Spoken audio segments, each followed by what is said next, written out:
Hi guys, this is Hirasaki. This story is all about what if Naruto was soon to be Rokudaime but screwed up Hiraishin. Naruto has always carried his father's legacy, in more ways than one. When an attempt to replicate the fourth's greatest technique sends him to times long past, he must take up that legacy, far more directly than he ever dreamed. Welcome aboard! Steal my thunder god. Prologue, to steal your thunder. With a quiet thump, a sharp kunai embedded itself into a branch, but a hair's breadth above Konohamaru's head. The nin did not even flinch at the near miss, only adjusting his hitaiate a little. He whistled quietly, impressed. Shifting ever so slightly, the jounin could even feel the cold, sharp edge touching the very edge of his scalp. He had found who he was searching for. Finally, in a single movement Konohamaru dropped out of the tree, landing in a crouch on the forest floor below. His gaze shot up to the treetops, eyes narrowing. "Alright, Naruto, you can show yourself," he called, trying to catch the faintest hint of orange in the bushes around him, or up in the crowns of the trees, from which the kunai had come. There was nothing, though he was quite certain that the master prankster was around.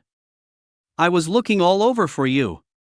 Where have you been?" "Not here," said Naruto's voice from above him. "Is it urgent?" Konohamaru spun around quickly to gaze up the very tree he leaned against. The kunai that had so very nearly scalped him had just turned into a bored-looking Naruto who was currently hanging upside down, legs wrapped around one of the lower branches. He was lightly swinging back and forth, dressed in his usual comfortable black and orange, with his hair fanned around his head rather funnily, as he had let it grow out a bit longer than usual. He did not wear a vest to indicate any sort of rank, since the whisker marks on his face were enough to confirm his identity. "The boss is in the middle of training not far ahead," the clone said helpfully. "You're getting rusty looking over those kids, Konohamaru, if you can't feel his chakra from here. Did you come for a spar or something?" The playfulness in Naruto's voice made him seem a couple of years younger than he really was, and the amused smile was as bright as ever. "You're not going to ever grow up, are you?" Konohamaru asked, laughing. "I'm content with my abilities, you don't need to run me through the loops again." "Not today," Naruto pouted. "I could bring the kids, if you promise to go easy on them," Konohamaru said.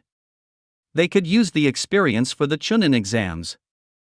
"Those exams are part of the reason I went to find you, actually." Naruto rubbed the back of his head. Konohamaru waited patiently. "The exams, they're this week in Konoha," the clone said as he swung his whole body back, released the branch, did a backflip in midair, and landed gracefully before the jounin. "Achan wants me to take part, doesn't she?" Konohamaru paused. "Not exactly. Could I tell this directly to the real you, though? It's just strange to talk to a copy all the time." "It's not like there is a difference," the clone responded, shrugging. Fine, head towards the cursing, then."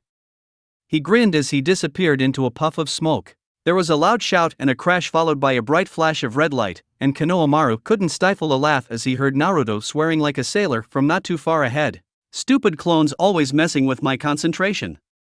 Naruto was kicking at the nearest tree while muttering profanities. His surroundings were burned to the ground, crumbled and withered as if from immense heat. Naruto himself even had a couple of slight burns that were rapidly fading away, healing themselves in moments. Konohamaru used the Shunshin no Jutsu to quickly reach his oldest friend, chuckling at Naruto's misfortune. "Sorry for that," he said, though he did not really mean it. "There's a smartass idiot in every batch," Naruto said in annoyance, turning to him, the last burn marks disappearing from the face. "You've disrupted my whole concentration now, so thanks for nothing." "What did Bachan want from me this time, then?" "She's thinking of retiring, actually," Konohamaru answered, a smile twitching at the corners of his lips.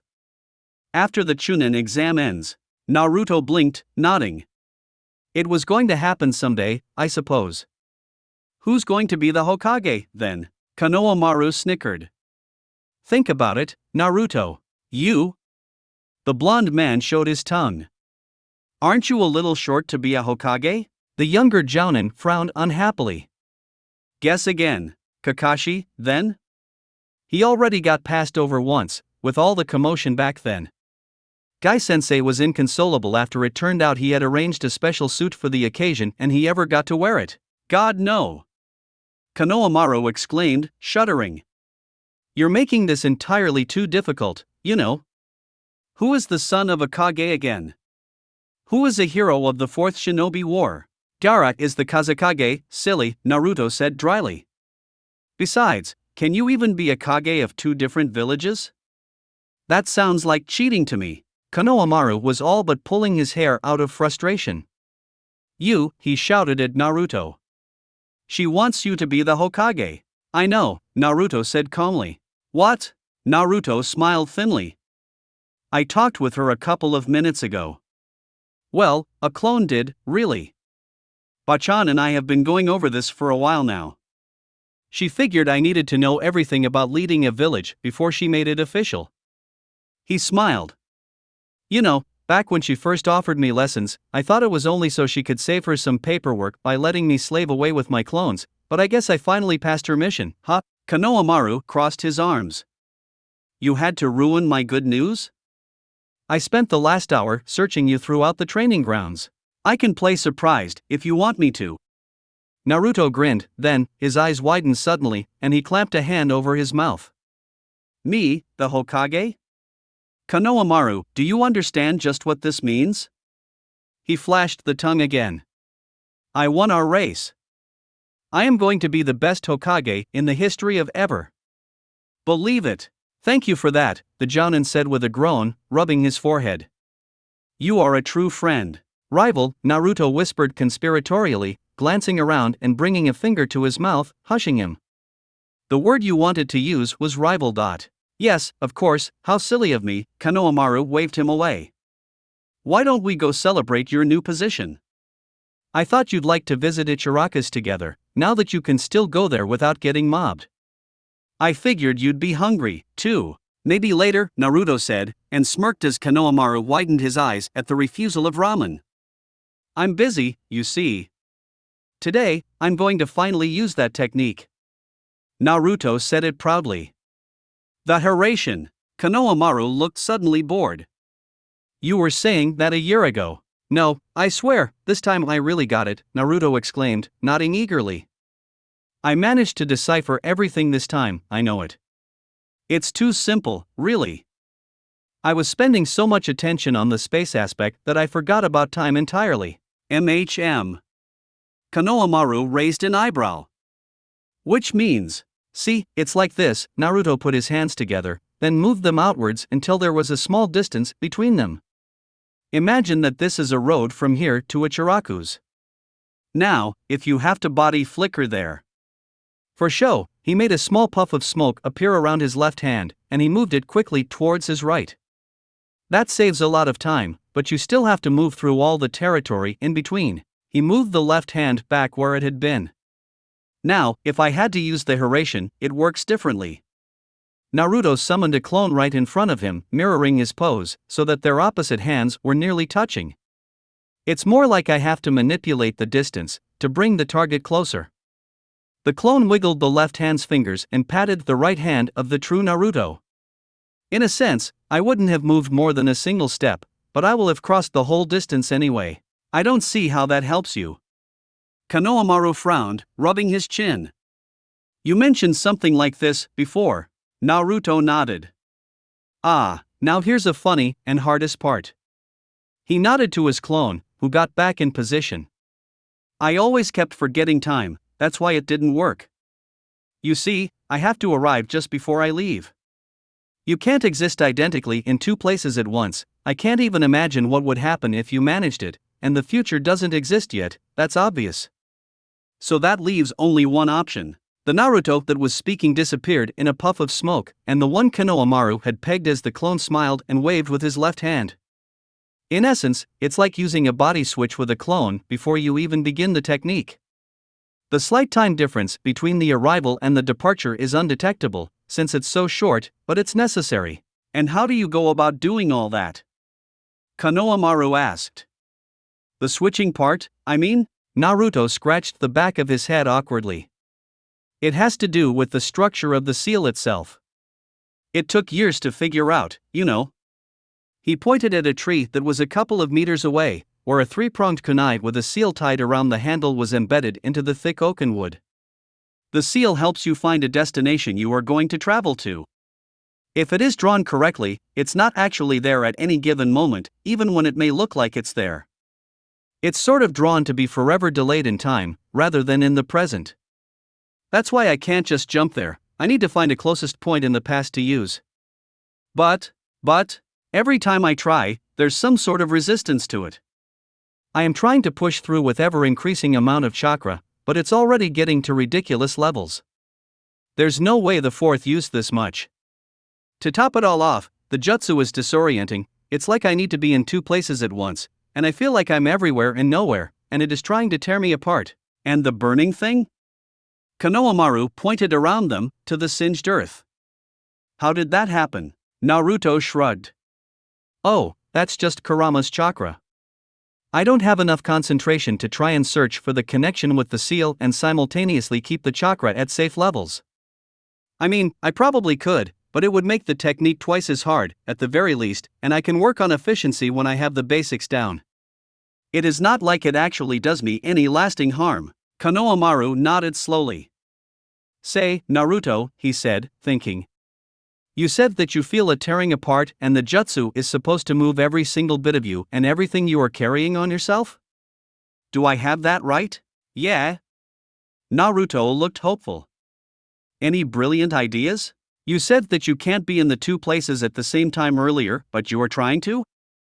How many clones do you have running around right now, exactly? A bunch. What does that have? Naruto stopped mid-sentence, eyes wide. Oh, you're a genius. There was a loud echo of popping sounds all around the training ground, as a multitude of clones dispelled themselves. Naruto winced as he rubbed the side of his head. Man, half of them decided to slack off on training. It figures that you would forget you're using a highly draining technique, Konohamaru observed with a smile, shaking his head.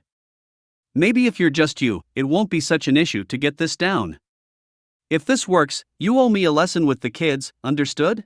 Naruto nodded, smiling. Well, let's see then. You might want to step back a little, just in case. Naruto closed his eyes, and chakra began exuding from his pores, plainly visible power swirling around him. This is going to be awesome.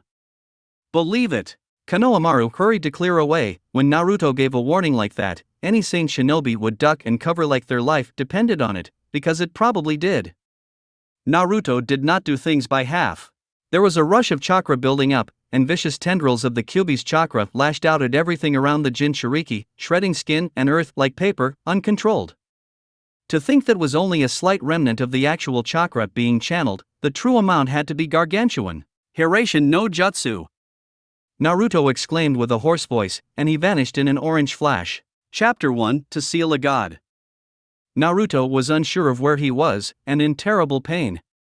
He felt like he had landed into water in the midst of a spin, and it was already burning at his lungs, and then, he realized it was no water, and he did not have the slightest idea which way is up. It hurt though, and Naruto was desperately trying to get out of wherever he was, to right himself, but he had lost sight of the seal, of everything. He felt lost, gone in the nothingness surrounding him, utterly alone. Pain and desperation were his old friends, but it was one thing to be in pain, and an entirely different experience to exist in a world where there was nothing but the agony itself, crashing through him like tidal waves. Nothing else mattered, nothing else existed. Naruto was starting to lose any semblance of conscious thought, and almost slipped away, but then he suddenly found it. A connection. Something that was both near and far from him, yet resonated inside of him, familiar. There was a seal there, one he had lost before and had found again. He latched onto that chance, and in his desperation, he held tight, dragging himself to his target. The world washed into being around him as he slammed into something big and hairy, and there was a thunderous rumble. The pain in his body intensified even more, and he let out a scream. It felt like an unstoppable force was trying to tear him apart, to wrest something out of him. It took him only moments to connect the dots. Kurama! Naruto saw a swimming mess of colors before his eyes, heard a loud, angry roaring that was deafening him, and his sense of smell was overwhelmed by the ferrous aroma of drying blood and wet fur. The world was there, but it was veiled by the agony of his arrival. Something had gone terribly wrong. The force tearing the Kyuubi out of him was too strong to fight. It was an impossible struggle. Even while trying to preserve a hair's breadth of chakra, he couldn't help but lose more and more of it, rushing across his feeble resistance. It was like trying to stop a landslide with his bare hands. He could feel the distinct hum of strange fuinjutsu that could not have been anything good. With his senses still in disarray, he can only guess at their intended function, or even their user. The chakra that was released pulsed powerfully at the edge of his senses, eerily familiar. Could it be some sort of barrier to prevent his escape, perhaps? For an irrational moment, Naruto's thoughts wandered to the Akatsuki, to their attempt at stealing all the tailed beasts, and use them as weapons of war. Had someone taken over their mantle at last, when peace was finally within reach?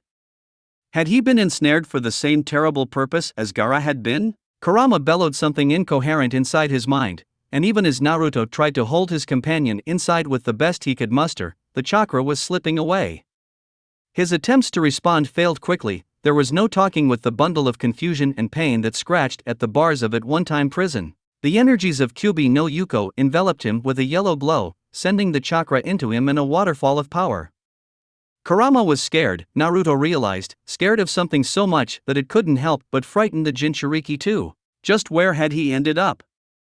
Naruto ground his teeth and tried to move, but he seemed to be stuck, tied to a growling gigantic creature with some kind of chakra bonds, the Kyuubi. But not the same bijou that he felt leaking away. Glowing silver chains held him and the other Kyuubi locked in place. How could it be that he still felt Kurama inside him, yet it was out here, almost free? Was this how much of the nine-tailed beast he had already lost? Naruto shifted as he brought all the power he could muster to bear, snapping the silver bonds with a surge of fury, sending 1,000 ripples down the chains. The links were snapping everywhere around him, washing the field with a cascading sound of thousands of tinkling bells. The silver chakra shattered and fell apart in the heavy rain. Freed of his bonds, Naruto started falling, and at that very moment he felt the incredible draining sensation increase tenfold. Kurama's chakra layer was peeled off suddenly, leaving only singed skin beneath. His face and stomach had taken the worst from the vicious chakra, charred skin tearing with the smallest movement, blood pouring from the wounds. Naruto howled from the pain, but he refused to give in. He tried to twist mid-air, but he could not manage it, and fell heavily onto his side. There was a snap as one or more bones in his left arm broke. With all the pain his body was going through anyway, it seemed more like a minor inconvenience than a true injury. Kurama? Naruto called then, desperate. What is going on? Where are we? The huge bijou shook itself, throwing off all the bits and pieces of the chain away like a dog shakes away the rain. Then, still growling, it gave Naruto a questioning glance, jaws wide open, showing a display of sharp teeth as it drew in a heavy breath of air. It seemed that Kurama was pretty confused. It even showed some signs of inner struggle, and Naruto had no idea if that was going to work in his favor. At least the bijou wasn't actively trying to kill him. Yet, what did you do? A man's panicked voice shouted from a small distance away. It's going to escape. Naruto turned on his heel to face the new arrival, and froze in his tracks. Impossible. It was like looking in a mirror. Save for the lack of whiskers, the man before him had blonde hair like his own, its length easily matching Naruto's, the bright strands standing out without any distinguishable pattern. Their builds were very similar too, and the way they had moved into a ready position had been synchronous to the smallest second. If their clothes had matched, he was sure that no one could tell the difference without careful examination. Naruto was clad in his usual black and orange, chest shining through the handful of burns in his jumper, and the cloth was painted with red blood, his own blood. The man across from him wore something dark blue and green, and it could have been a modified Jonin uniform, but for one glaring difference. A distinctive white coat hung over everything else, billowing in the wind, making red flame-like highlights at the outer edge jump in and out of sight. Even though Naruto could not see it, he knew that on the back, there were kanji claiming that the man in question was none other than the fourth Hokage. His father. Oh, crap. The look they spared each other was short, but Naruto took that moment to take in his father's face, which he had doubted he would ever see again beyond the carving in the mountain. He looked young, yet already experienced, at the very prime of his life. His shock was matched by the surprise shining on his father's face. But there was something off about it, something dark shone in Namake's Minato's eyes, too. Mistrust, anger, fear and desperation, they were filled with darkness. Edo Tensei, Naruto said to himself, struck by the horrified realization, what else could it be? He put his hands in a clone seal before he really thought about it further. His left arm still hurt, but was already mending. Not all the Kyuubi's power had left him yet. He bit his lip in worry as he reasoned that trying to speak with Kurama and beating down a perversion of his father's image could prove nearly impossible in his rapidly weakening state. He had to act quickly, before he lost all the chakra he had left. "Don't come any closer," he exclaimed, hoping that Minato would listen to him. The impure resurrection allowed the victims a measure of will and control, after all. Tajuokage Bunshin no Jutsu. A tide of orange, black and red arose around him on the battlefield, many hundreds of clones, some perched on the Kyuubi itself, even. Kurama couldn't have looked more surprised, and neither could the fourth. "Such power, you must work for that man," Minato said, anger rising in his voice. "What are you? Some sort of doppelganger, using genjutsu?" The man did not wait for an answer, throwing a spread of kunai in a wide arc towards the vast army of clones, shouting his next words loudly, so they would carry further. "Kushina, take care of Naruto." Naruto faltered at the yell, and it felt like his blood froze. Kushina? They had resurrected her, too? No, that did not make sense, nor the reference to himself, at that. Suddenly, nothing made sense. At that moment, memories flooded into his mind, a clone's memories of an exhausted woman that was somewhere behind the fourth. She was covering a small baby with her body, standing weakly on trembling feet, yet with an expression of unmatched determination.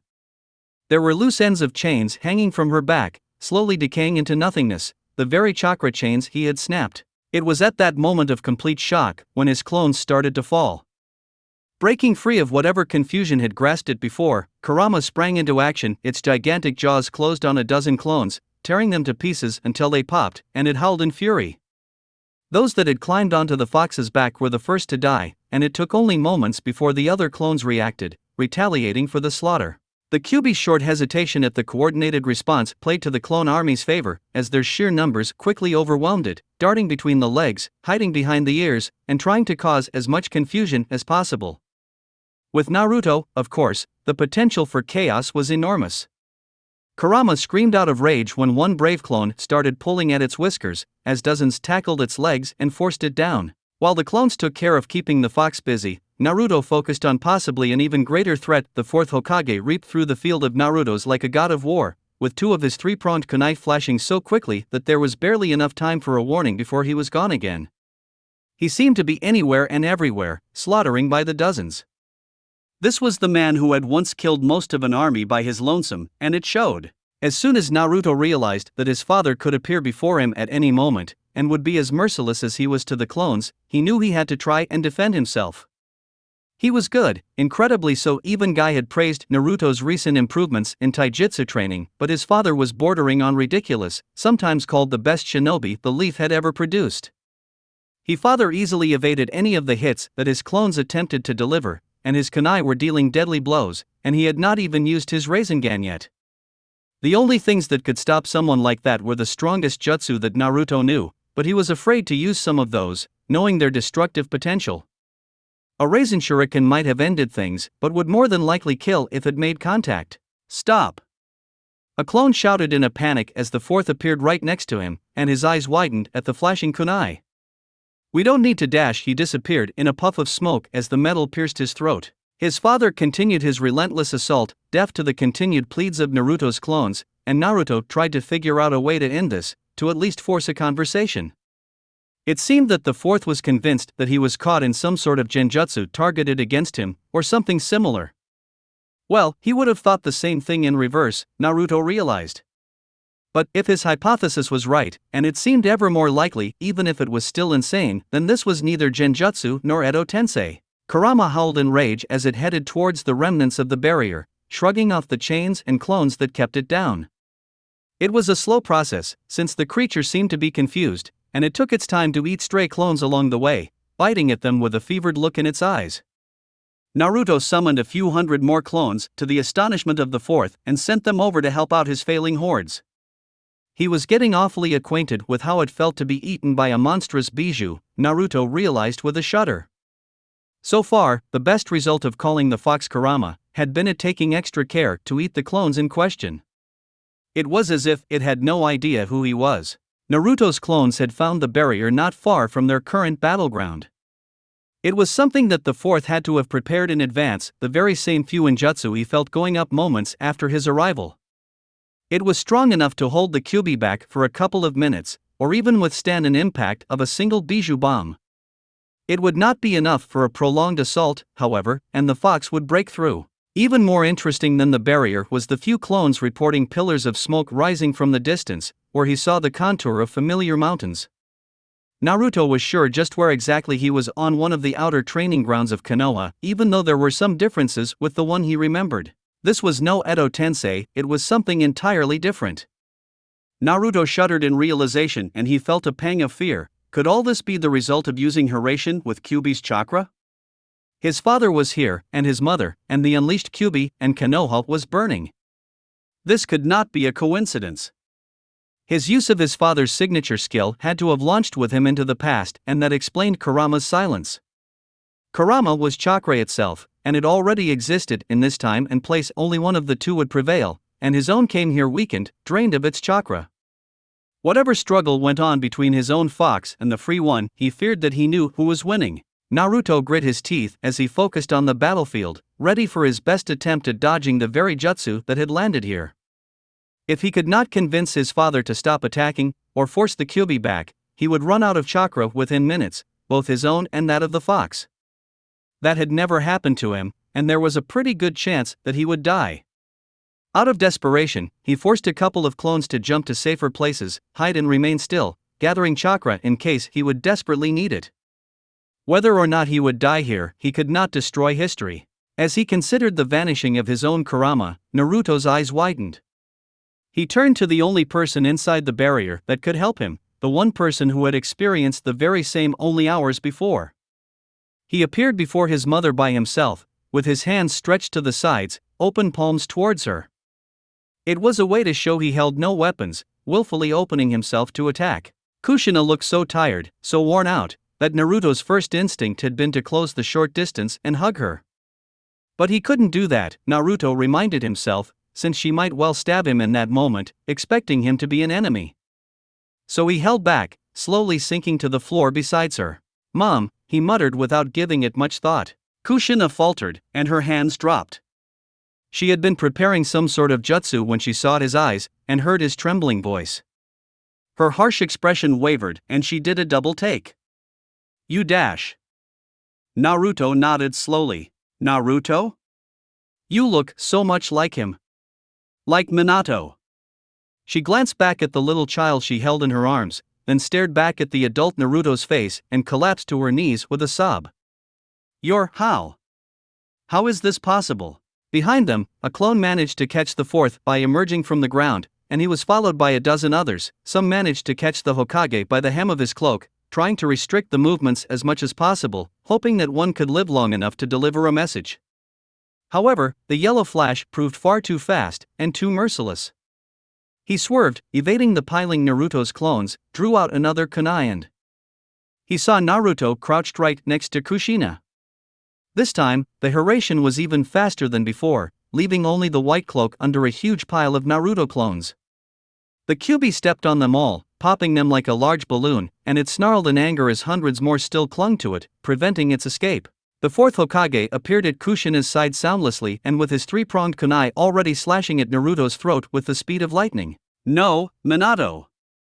Kushina shouted, and her arm flashed out to catch her husband's.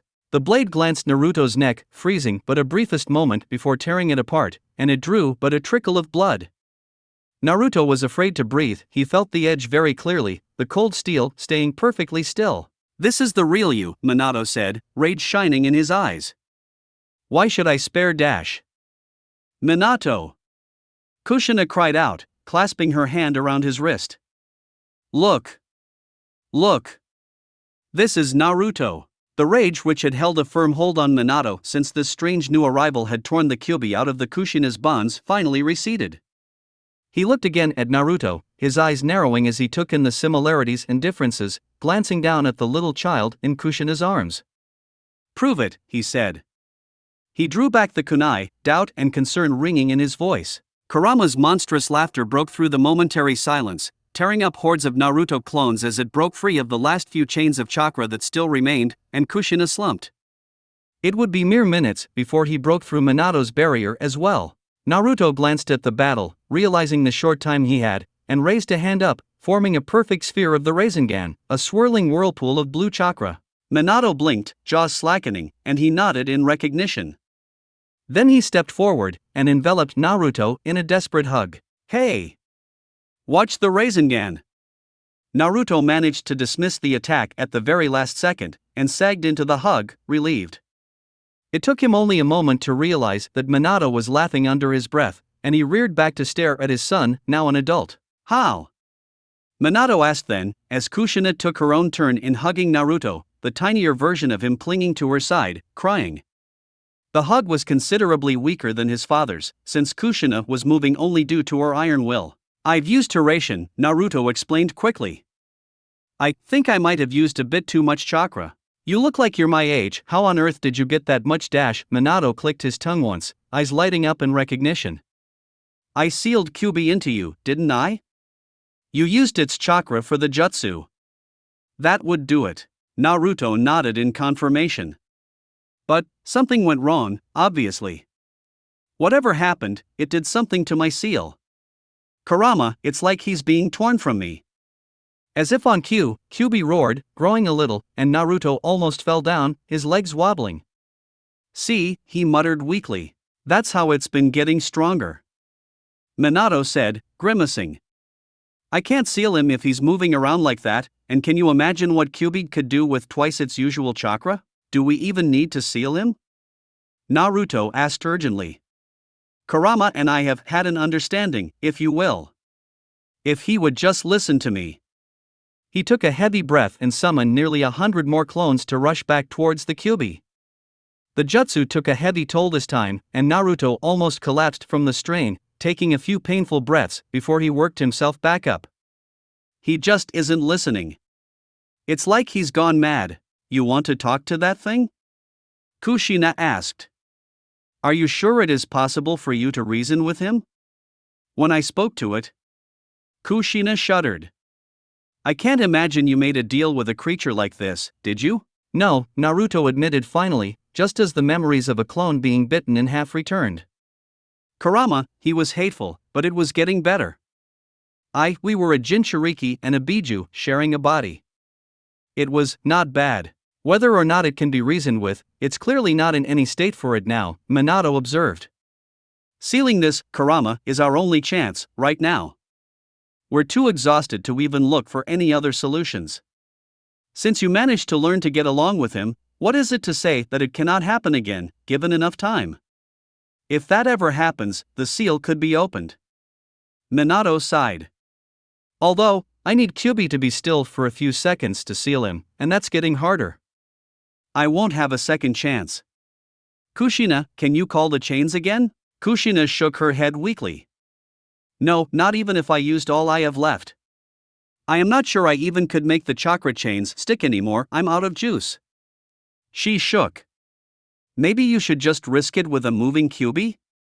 It's better than nothing." The Kyuubi slammed 3 clones to the ground right then, before they even finished the first phase of the Rasen Shuriken. Another 3 had to flee to the different sides before getting crushed too. It was looking increasingly hopeless, now that reinforcements were no longer coming. "There's no need. There is one thing that has worked for me in the past," Naruto said as he stood up straighter. "It might give you a good chance to use the Shiki Fujin, but, please, let me be the one to use it. I know all the hand seals I need to, and with you two alive."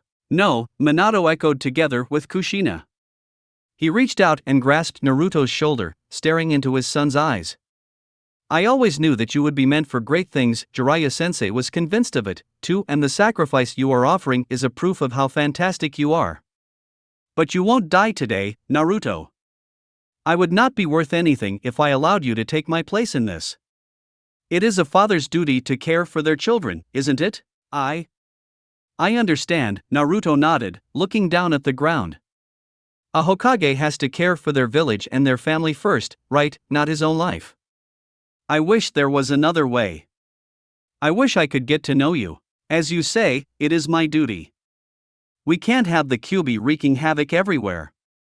You probably know what happened to Konoha. That could happen anywhere. He paused, narrowing his eyes. Do you know of the masked man? Naruto nodded glumly. Then you know why I do this. We can't kill the Kyuubi, so the only way is to hide him, seal him once again, because we will need that power in the future. The village will need it again. I can tell from your expression that you realize this too. Naruto sighed, and focused. The clones he had sent out before had enough time to gathering the necessary amount of natural energy for his last strategy. Minato smiled at his son when he saw the distinct sage eyes forming, toad-like. They shone strangely in the night, the skin darkening around them with dark pigmentation. You're a toad sage, Minato said with visible pride and astonishment. Like Jiraiya. You're his student too? Yup. And it's not quite like the pervert sages. It's better, Naruto croaked in answer, and he smiled weakly. Be ready when I leave an opening. I'm going to tear that fox a new one. Believe it. He dashed forward, calling up a few clones as he went. All the remaining clones gathered between the barrier and Kurama, each and every one of them raising a hand in the air, pouring the last remnants of Kyuubi's chakra and mixing it up with natural energy. Multiple Raisengans flickered to life. And they were rapidly growing bigger and brighter. The horde leaped forward, shouting, Senpu, Kodama Rasen Tarangan. The Kyuubi jumped back from the attack, seemingly realizing its enormous power, but it was not fast enough to evade the storm. The seemingly endless barrage of Raisengans enchanted with Sage Chakra was devastating in its effectiveness as a gigantic explosion of chakra blew in all directions, the shock wave rippling through the air. Kurama was thrown back, its huge bulk rolling over a few times and smashing against the mountainside. The unstoppable force of the explosions leveled trees and shredded deep trenches in the ground, sending wood and earth in every direction. It even managed to wound the fox. Patches of fur went flying towards the sky. Deep wounds were visible for a few moments before they closed over again. The Kyuubi lay there for a few moments, utterly dazed. Minato rushed through his seal array. The fox was confused, but in no way subdued for long. As the dust settled, he finally completed his jutsu. Shiki Fujin, he said as a final note, summoning the specter of the death god to hover just above him in its shadowy presence. He alone could see the monstrous creature. Pale and grotesque, the Shinigami looked over everything with the calmness of death, patiently awaiting an order. I will seal our chakra in little Naruto so we will see him again, someday. It is worth it. Minato said as he looked down on his wife. He is our true son. And you saw what he can do now. Kushina nodded weakly, smiling slightly. Seal. Minato demanded sharply, pointing at the Kyuubi amidst the dust clouds. The ghostly hand of the death god soared forward from his stomach, catching the fox and slowly dragging in its soul out of the great body. Minato growled as the technique tore out a part of the tailed beast for the Shinigami to devour. There was no hope of sealing the whole Kyuubi, especially not with the energy of the other Kyuubi strengthening it. The death god feasted upon that part of the Biju's energy, and Minato winced as the surge of chakra passed through him, knowing that he would soon follow it. Naruto was trying to catch his breath, and failing. He had just used a very costly jutsu, and it left him on the very edge of his consciousness. At least the pain from losing Kurama had finally subsided, and all of it was gone now, as he couldn't feel a single sliver of the great Biju inside.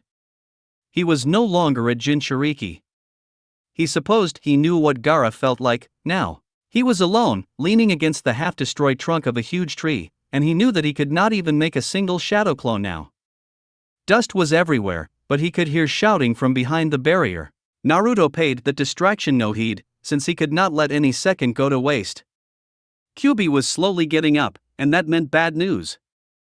Naruto tried to stand up as well, but his legs were wobbling too much, so he ended up falling onto his face. Surprisingly, instead of getting his face full of dirt, he ended up landing on top of something soft and white. Naruto wasted some precious seconds trying to remember just when his father had lost his cloak, and why he was on top of it. A clone had to have picked it up while fighting Kurama, but after that one had popped in the last attack, it was left unattended. With a shiver, Naruto realized that he was cold and why. The Kyuubi's chakra had washed over him like a tide. He survived only because he had learned to cope with it for years. His clothes had not been lucky, and only scraps of them remained. Naruto quickly threw the cloak over his back and pulled on the sleeves, closing it on the front. It was that or running around half naked. The Rasengan barrage had proven a drop more deadly outside the mindscape, since he had never really used it outside his fight with the Kyuubi when first taking its chakra. His surroundings were a wasteland. Focusing once more on his fluctuating chakra levels and his tired muscles, Naruto forced himself to stand up, panting loudly at even that small action. He saw the Kyuubi lashing out at his father in the distance, but he was too far away to do anything about it, and did not have the chakra to pull it off anyway. He had maybe a single jutsu in him, if that. Naruto felt anger rising inside, washing over the pain, as he realized that this was the moment that his father died and he was not there to help him out. Focusing whatever remains of chakra he had, he roared together with Kurama, and he knew with complete certainty where he wanted to be right then. Hiraishin no jutsu, Minato! Someone shouted from just behind the barrier, but Naruto was gone before he even heard it. He appeared right next to Minato, just in time to push him away from the sweep of the Kyuubi's claws. The fourth twisted around, a Rasengan appearing in his hand without any preparation time, and he slammed it forward into the flesh of the creature's paw. It bit deep into Kurama's flesh and the bijou recoiled. I still need to do the hack Fuin. Minato shouted desperately, he seemed to be in tremendous pain. I can barely move. The Kyuubi was disoriented for only a second. But Kushina stood up with a fierce expression, and she raised her arms and chains sprang into being once again, lashing out at the vast creature, and she almost fell down from the strain. She looked 20 years older than before as she worked herself up to her knees with immense effort. Kurama's claws were suddenly tightly bound with silvery chains, fixed to the ground, and Kushina smiled in victory. Blood flowed from her mouth. Hurry, she whispered, almost choking. I can do this. Naruto jumped before Minato. His father was simply too slow now to work the difficult jutsu. For once, the yellow flash was out of power himself. Naruto slammed his right hand onto the ground, and summoned forth the ceremonial sealing pedestal. Jiraiya taught me how it works, I never thought I'd need to use it. Minato, with heavy and slow movements, leaned forward and picked up the little Naruto, placing him on top of the altar with very slow movements. You have to seal a part of me and Kushina too, when you do it. Why both of you? Naruto asked, tears running uncontrollably down his cheeks, knowing that he was watching history unfold in all its horrible glory. Why Mom, too? You used the Shiki Fujin, but she should be able to survive. I'm sorry, Naruto, Kushina croaked softly. This last attack, there is nothing left, after this. Unless you seal it away, my chakra will all be gone when it breaks, and my life with it. No, you can't die again. Naruto sobbed. This is the one chance I have to let you live. Let me give you some chakra. I don't care what happens to me, you have to live. For the other Naruto. Kyuubi roared once more, shattering some of Kushina's chains, and the backlash of his rage sent Kushina sprawling to the ground again, and she was not getting up. Naruto was frozen in place in a moment of pure terror. He had most of Minato's chakra firmly grasped, prepared to place it into the seal together with the Kyuubi. But he couldn't seal his own mother away, could he? The sealing required to form a bond between someone's chakra and the seal, and when the seal was activated, it would draw in every remaining bit of his parents' chakra. They would die at his hand. Naruto, Kushina pleaded weakly. My life is over already. And don't you ever think that I would trade your life for a chance to save mine. You are my son. The Kyuubi opened its jaws, snarling something unintelligible as it jumped to kill all of them in a final devastating bite. I'm proud of you, Minato whispered, his eyes darkening. Moving as fast as lightning, tearing through his limits in the face of death, he called a final Rasengan into his hand and leaped straight towards the Kyuubi, to meet the bijou head-on in a final clash. Dad! Naruto shouted, desperately gathering his chakra for the final push needed to seal away the Kyuubi. Its jaws closed around the fourth Hokage, and there was a quiet explosion inside its mouth as the powerful Rasengan exploded inside its throat. Kurama hissed with pain, thrashing about blindly. Naruto momentarily hoped to see his father use the Hiraishin to come back to them, but there was but a sickening crunch that sent shivers down Naruto's spine, and his father's chakra was released, swirling around him like a haze, flowing with his own depleting reserves. His father was dying, or already dead. Kuchiyos no Jutsu. Naruto exclaimed, managing to refocus his attention to summon Gamatora for the final part of the sealing process. For a brief moment he was lost to an incredible sense of panic, realizing that he was in the past. Would the summoning contract even work? There was a loud puff of a smoke cloud as a toad appeared before him, and he let out a sigh of relief. "Quick!" he ordered to the confused toad, tears and sweat running down his face. "Gamatora, I need you to take the key of the seal to Jiraiya." The toad obediently rolled the key scroll around himself, its eyes widening as it took in the massive form of the Kyuubi that towered over him. "Minato-sama, watch out!" Naruto half-turned from the pedestal, and only barely realized that Kurama's claw was not heading his way, but towards the pedestal, towards his younger self, crying on the altar. Kushina tried to get in the way, raising up to a half-crouch to roll over the baby. With dread, Naruto realized that it wasn't going to be enough, and he leapt between her and the approaching claw. The toad summon disappeared moments before the Kyuubi's nail pierced through Naruto and embedded itself into Kushina's back with a sickening thud. Naruto laughed as he felt the chakra draining from around him, coughing up blood. It was over, the hack fusion was complete. The gigantic fox cried out in protest as its chakra began to surge into its new vessel, and most of Minato's chakra followed. A last tendril remained with Naruto, and he smiled in recognition. Kushina turned to Naruto and found his eyes. "Take care of your little brother."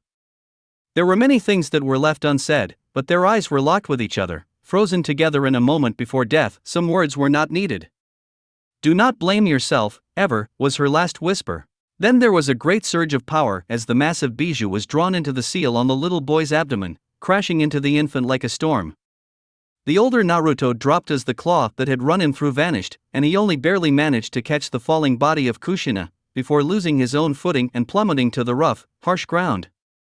The last of the natural energy that had kept him going was dissipating. "So, this is what chakra exhaustion feels like," he mouthed inaudibly to himself, feeling darkness creeping over his mind. "Is this how it all ends?" There was a shape approaching quickly, and it came to a stop just beside him. "Aji-san," Naruto whispered as he recognized Sarutobi. The nin looked quite old, even here in the past. The surprised face of the third Hokage made Naruto chuckle a little, and he coughed up blood. "I'm Naruto from the future," was something he wanted to say, but all he managed was to hug Kushina closer and saying his name. "Not are you, too. Your son is safe," was the last thing he heard, coupled with a child's cry. The comforting softness of his father's cloak kept him warm as his consciousness slipped away from him. He knew no more. Chapter 2: The God of Shinobi.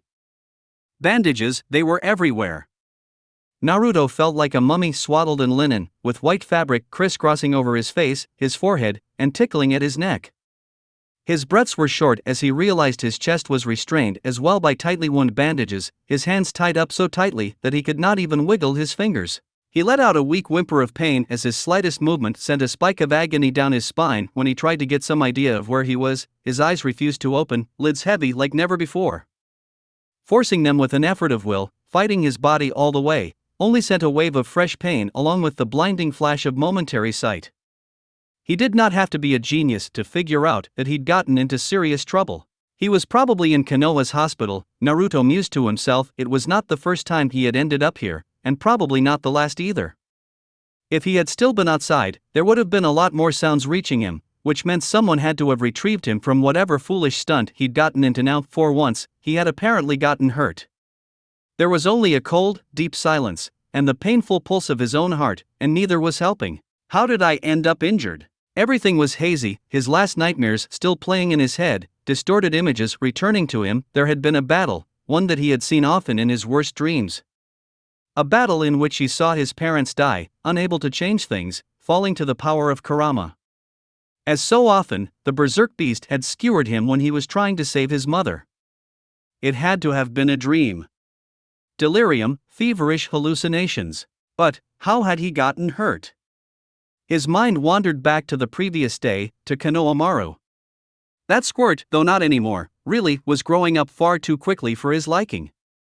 Right, he had been on his way to meet with old lady Tsunade, and he had been looking forward to it, for once. He was hoping to show off his newest technique, an S-rank that only one other person had ever known, the Hiraishin. Then, pain. Had he messed up that technique? The conclusion that he had somehow managed to hurt himself in his attempt, right in front of Konohamaru or Tsunade's eyes, was a disquieting one. He shuddered at the thought, resolving that he would get out of this bed soon, and tell his one-time student and rival that everything was fine. He never needed much time to bounce back, anyway. Naruto tried opening his eyes again, cringing from the stabbing pain, hoping to move something, anything. Briefly, he worried that he might have left some things behind in his foolish attempt to brute force the Hiraishin. He imagined a disturbing image of Konohamaru staring at a severed leg, still spurting a pool of blood, while the rest of him was somewhere else. His lungs labored and protested against his quick, panicked breaths, and he focused his attention away from such horror scenarios. After a few long minutes of panic, he felt that one of his toes moved, brushing against soft fabric. Good, he still had at least one leg, then, that was something. He could still become the fastest hopping shinobi, if that was all he had left. The silence was eating him up, especially the emptiness that it brought with itself, and Naruto's thoughts went inward, to the vague ache in his stomach, which was doubtlessly as bandaged as the rest of him. Yet he scarcely cared for the skin, but what lay locked beneath it? Kurama? No answer came. He called to his companion a few times more, but his voice did not reach the caged creature that had become almost like a friend, or at least, he did not answer. Naruto found only a swirling void within, his thoughts sounding muffled even to himself. He was wounded, there was a good chance that Kurama had exhausted himself by keeping him alive. His injuries felt like they were extensive, and the fact that his accelerated healing had not patched him up yet was worrying. He froze in thought as he considered his nightmare, and the strange emptiness that was pervasive, now, as if a perpetual noise had suddenly been silenced. He could barely feel more than hints of Kurama's chakra in his veins. They had never felt this clear, this unpolluted, with only his own chakra flowing freely. It was as if the fox was gone. Instead, when he reached that place deep within where the seal was supposed to be, there was a swirling touch of something else. Something that felt like trust, and pride, and consolation. He recognized that feeling, even if he knew it was impossible. Father? No answer came to him, and he sighed. He felt only a trace, a distant, wayward spark of chakra, a remnant of intent and action. Perhaps a last breath, living on inside of him. It was as if that part of his father which had once appeared to him to close his seal, that fragment of the fourth Hokage, had returned to the seal. Yet that chakra had been exhausted, vanishing into nothingness.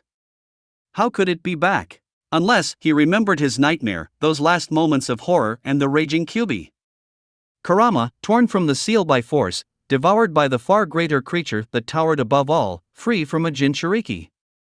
He remembered himself, standing up to it, using his last strength to seal it away, to force it into a new host.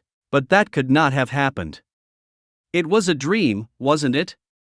Naruto tried to cry out, but all that emerged was a weak gurgle that turned into a coughing fit. Had it really happened? Had he sealed away Kurama as well as what remained of his parents? Had they died again? He focused on the seal, and he called out for something, anything, from that bit of his father, some sign that he was alive, that he had cheated death. That Naruto had not failed to save his parents in the one chance he had to do so. His body convulsed uncontrollably as a torrent of emotion tore through him, and he twitched as his eyes tore open in twilight. He wrestled through the pain, glad that he could see the ceiling now, that he could get some sense of reality. Even the dim light that suffused the room burned in his eyes, but he ignored the painful sensation, taking in his surroundings. He coughed, spitting out a mixture of blood and slime, but his moment of disgust was interrupted. A tall figure appeared in the room, its chakra tightly controlled. The shape moved into view, though it looked more like a shadow than a real person, and it cocked its head to the side rather like a bird would. Instead of a normal face, there was only a strange mask. For an irrational moment, Naruto imagined it was Tobi, gloating, and he hissed in fear, or hate, he could not tell. It took him a good few seconds to realize that he was instead looking at one of Konoha's ANBU, a specialist shinobi. His mask looked like a rat? Naruto could not remember if he ever saw the rat mask in use. Before he could manage to croak out anything, the ANBU spoke instead. "Try not to move, sir." "Your injuries are severe," Rat said in a quiet whisper, though even that sound seemed to echo in Naruto's head, clashing painfully with the silence. He gave a very small bow. "I will inform Sarutobi-sama that you have awoken. Please rest." However, much Naruto tried to hold on to the image of the rat-masked Nin, his exhaustion prevented it, and his body betrayed him when his heavy eyelids closed again, and the room slipped away. Hanging on to the very edge of consciousness, Naruto could just barely feel someone working medical jutsu on him, the warmth of foreign chakra easing his pain and lulling him into deeper sleep. He imagined that Sakura had reached him, and the vaguest of smiles flickered across his face before pain and darkness robbed it away. It might have been hours or even days until he came to once more, though he suspected it was on the shorter end, as he could feel that the bandages on his face had not been changed, still soaked with sweat and blood.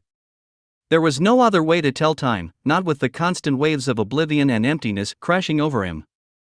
There were no windows in the room either, which was dimly lit at present, probably to spare his eyes. The pain was not as bad as before, and his eyes roved through the room again, pausing on little shelves with scrolls, small bottles filled with pills, and a single three-pronged kunai. Somewhere nearby, a child was crying. That was what had woken him up, and he turned very slowly towards the sound. "You're awake once more." It was a careful statement from the nearby darkness, spoken with some hesitance. Spoken by an old, familiar voice from the distant past. Naruto felt tears work their way into the corners of his eyes as he realized what that might mean. "I was beginning to fear that the fever would keep you." "How do you feel?" the third Hokage asked kindly. Naruto tried, croaking. Water," he wheezed out to the darkened room. His throat felt like the desert of Suna, dry and unforgiving. He clenched his teeth at the thought that the first thing he said to the old man, back from the dead, was something as banal as such a request. When water touched his parched lips, Naruto tried to raise his hand to the small bowl out of pure instinct, and pain shot through his arm. Though he forced his way past it, he had felt far worse in the past. It was like trying to tear off 1,000 chains to move, yet he managed to move his hand. Slowly, carefully, he met the offered bowl midway and helped it to his lips, raising the head as much as he could. Perhaps it was a banal request, but right now, he did not care. The small stream water washed over his lips like ambrosia, the ever-sweet wine of the gods. It was like a dream come true, a fresh taste of life, and it just wasn't enough. Too good to be true, too pure to be drunk with reservation. Naruto tilted the small bowl even more. More. He had barely realized just what state his throat was in. Had he been screaming? And though the cold water hurt, it felt good, cleansing. The water flowed onto his face, down his chin, onto the pillow. His bandages got wet and soaked, freeing the scent of dried blood. It made him shiver with relief, and he hoped that the cool touch would never end. It still wasn't enough to douse the flames that seemed to sear his throat, but much of the roughness faded. "And more?" he asked, trying to focus his gaze, his eyes wandering to meet the third's. The thought returned in full force. Could it really be that he was speaking to the man whose funeral he had attended? His grandfather in everything but name moved back from the bed, and Naruto lost him in the gloom. He faded into the darkness as well as any Nauro could. There was still a child crying, somewhere in the room. Why was a child unattended? He tried to twist his head, to pierce the darkness of the room, but the movement hurt, sending a shiver down his skin. Yet, with patience and deliberation, he could move. That was a good sign. All his parts seemed to be where they were supposed to be, if completely covered in bloodied bandages. Suddenly the small light of a candle flickered to life in the room, casting thousands of shadows everywhere. It was the only light in the midst of the darkness.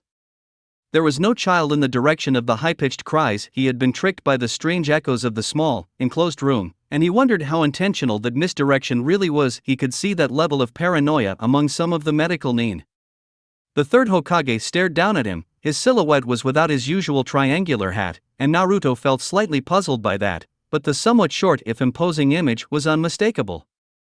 Maybe, he dismissed the thought, it wouldn't do him good to guess without anything to stand on. Empty guesses were pointless, Kakashi had told him once. Of course, that might have been about the plot of the next Ika issue, but the principle was sound. What do I know? Someone that had to be the third Hokage was currently pouring a new bowl of water for him, looking quite comfortable in the darkness, tending to his little candle that flickered merrily. It didn't feel like anyone else was in the room, beside the little child, and that was strange. Where were the ANBU, ever-present guardians? Outside the door, maybe? The child was still crying, and Naruto had to turn completely to see him, secluded in the far corner of the room. Wet hair and fabric stuck to the back of his neck as he raised himself a little, an uncomfortable feeling. There it was, then. A small crib, in which a tiny child was fidgeting, crying about something that might have been pain, hunger, or a recent nightmare. Who could tell with children? A chilling realization traveled down Naruto's spine as he saw the delicate tuft of bright blonde hair above pudgy cheeks, each of which was marked with 3 small lines, like scars. Whiskers, almost. The ghostly shadows of the candle played over those familiar features, and he could not help but be amazed.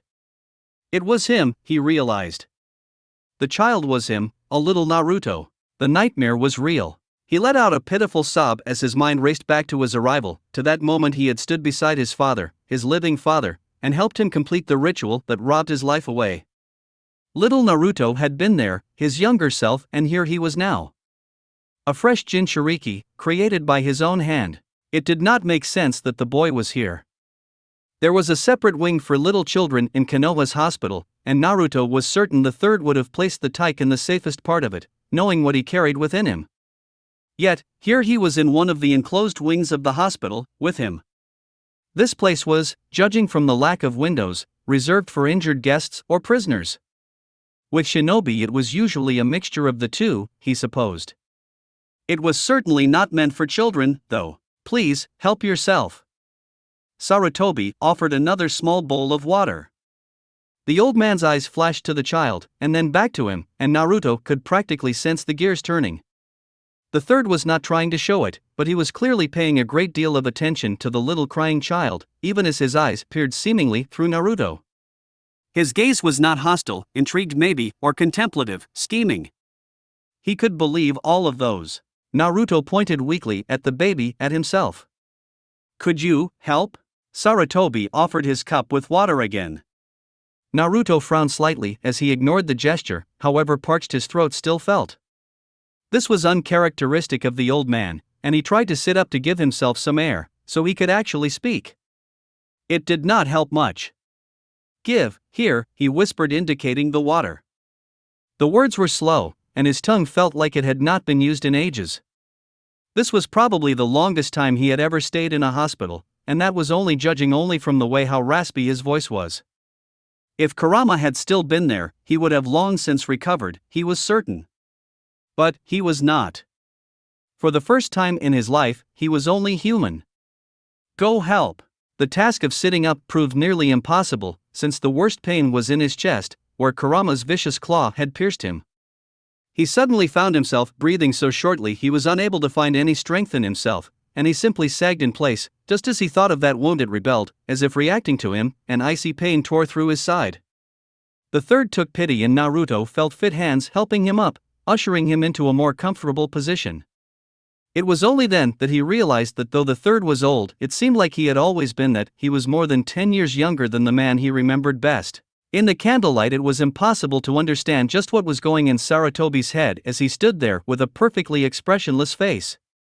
His eyes were the darkest shadows, the little lights twinkled within, betraying the darkness. His candle seemed to shine brighter than the sun. Naruto's eyes just would not adjust, and he sighed. He managed to move a trembling hand enough to take the water and drink. A few more gulps. What about little Naruto, was his first full question, as he listened to the cries of his younger counterpart. Why are you taking care of me, when he is crying? Sarutobi nodded faintly, and moved towards the crib with measured steps. Naruto caught the calming sing-song whispers the third used to soothe the child. It felt eerie familiar. He could almost imagine himself as a little boy, listening to a song like this, sitting in the old man's lap as he did his paperwork with a small smile. That might have even happened, he mused, yet he had probably been too little to truly remember. The method of soothing worked. Too little. Naruto quieted down and started to listen to the third, moving easily with the rhythm, calming down by the second. Slowly the boy's eyes slid closed.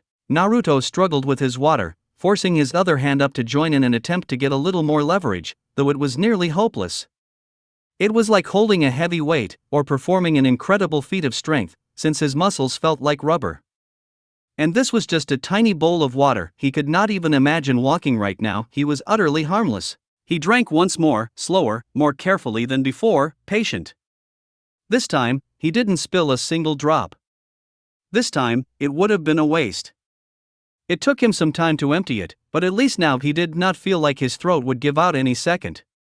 It still ached, but Naruto could live with an ache if he had to. Trying to put the bowl on the nearby cabinet proved too hard on his muscles, and it slipped and fell on the floor with a soft clatter. Catching the small wooden thing would have proved too painful, he was sure, so he didn't even bother trying. The old man, having calmed the little boy with the lullaby, turned back around and picked up the bowl, meeting Naruto's eyes. The gaze lingered, assessing Naruto's physical state. He was doing exactly same as Naruto, watching and waiting. Naruto tried to be as patient as possible, frantically thinking. The village probably believed he was a spy, at least the Hokage would. That explained his presence in the secure wing, and the careful nature of the third's movements. What else would someone think about a complete stranger, appearing in the middle of a disaster like the attack of the Kyuubi? It hit him, then, what he had done. The three-pronged kunai on the far end of the room was still there, he could see the light of the candle flickering on its razor-sharp edges. The Hiraishin. He had used his father's technique, but it had done something it shouldn't have. Something that seemed impossible. Instead of traveling to the kunai that was so very nearby in viewing distance, something had pulled him off course, had tossed him on a bumpy and painful ride, through space and time to the start of everything, and he had ended up here. Here, at the Kyuubi attack, at the last moments of his father's life, the only other person who had mastered it. He was in the past, and a theory had begun to form on why. There was an aspect of time manipulation in the seal of the Hiraishin, supposedly for mere milliseconds, just barely enough to make the technique work. Not days, or weeks, and certainly not years. Yet, he had done just that. Broken through the limits. Kurama. That was the only explanation. The tailed beast's chakra had been surging in his veins, mixing with his own as he let it run wild, his concentration on the new technique.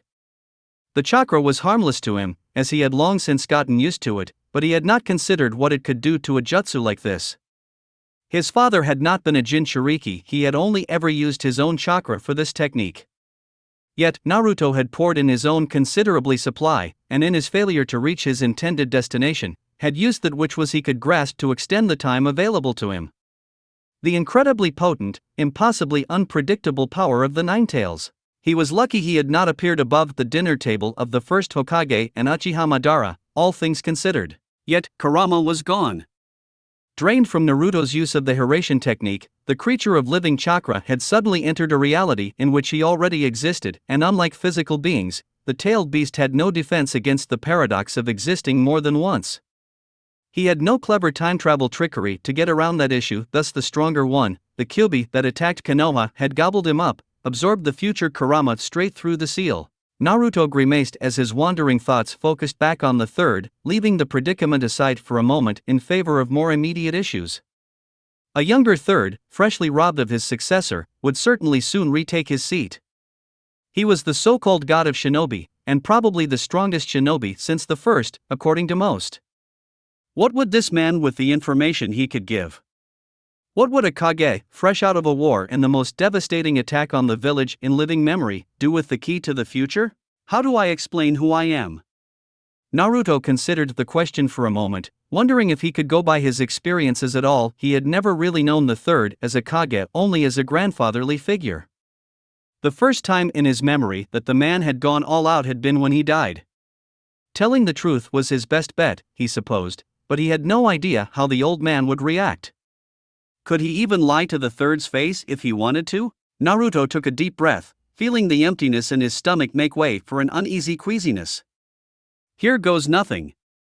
He opened his mouth, pausing in indecision, taking only a shuddering breath. He thought frantically of something unimportant to ask, so he could win himself a couple of seconds, either that, or blurt out everything he knew at once, to get it over with. Sarutobi, noticing his hesitation, spoke first. The seal was applied successfully, as you might wish to know, Sarutobi began, glancing at the child by his side with a caring expression that sent a shiver down Naruto's back. The littler Naruto was contentedly sleeping in his crib, unaware of the tense standoff. To summon the Shinigami and lock the weakened creature's chakra away, an admirable and self-sacrificial plan. I can see clearly that the seal is based on Kushinas, but it is far more complex. What is its purpose? Naruto frowned, and he narrowed his eyes. Another test, he muttered under his breath, meeting the third's eyes. He fidgeted slightly in place when the old man met his gaze with an intensity that stole his breath away. He could not move away, not in the state he was in, but there was no mistaking the awesome power that the third was deliberately showing him, at least in part. In the light of the flickering candle, the third smiled, his eyes gleaming with interest. That seal is not meant to keep the Kyuubi locked away forever. Naruto sighed, and the lack of surprise in the third's eyes convinced him that the man had already known. He could see the tenseness in the old man's frame, though, and he knew that he had better answer or face the god of shinobi while completely incapable of even getting up. The bijou are not inherently evil, they are more of a force of nature. A volcano that erupts in the middle of a village doesn't want to destroy it from some kind of misunderstood anger. Yet, all we humans have ever done for the bijou is to seal them in living people, to try and silence them, so it is natural to expect resistance. Their power, though, it will be needed. The third let out a surprised murmur, but did not offer any protest. The hack no Fuin Shiki is not a prison. It is a gate. A locked gate, but one that could be opened with the right key.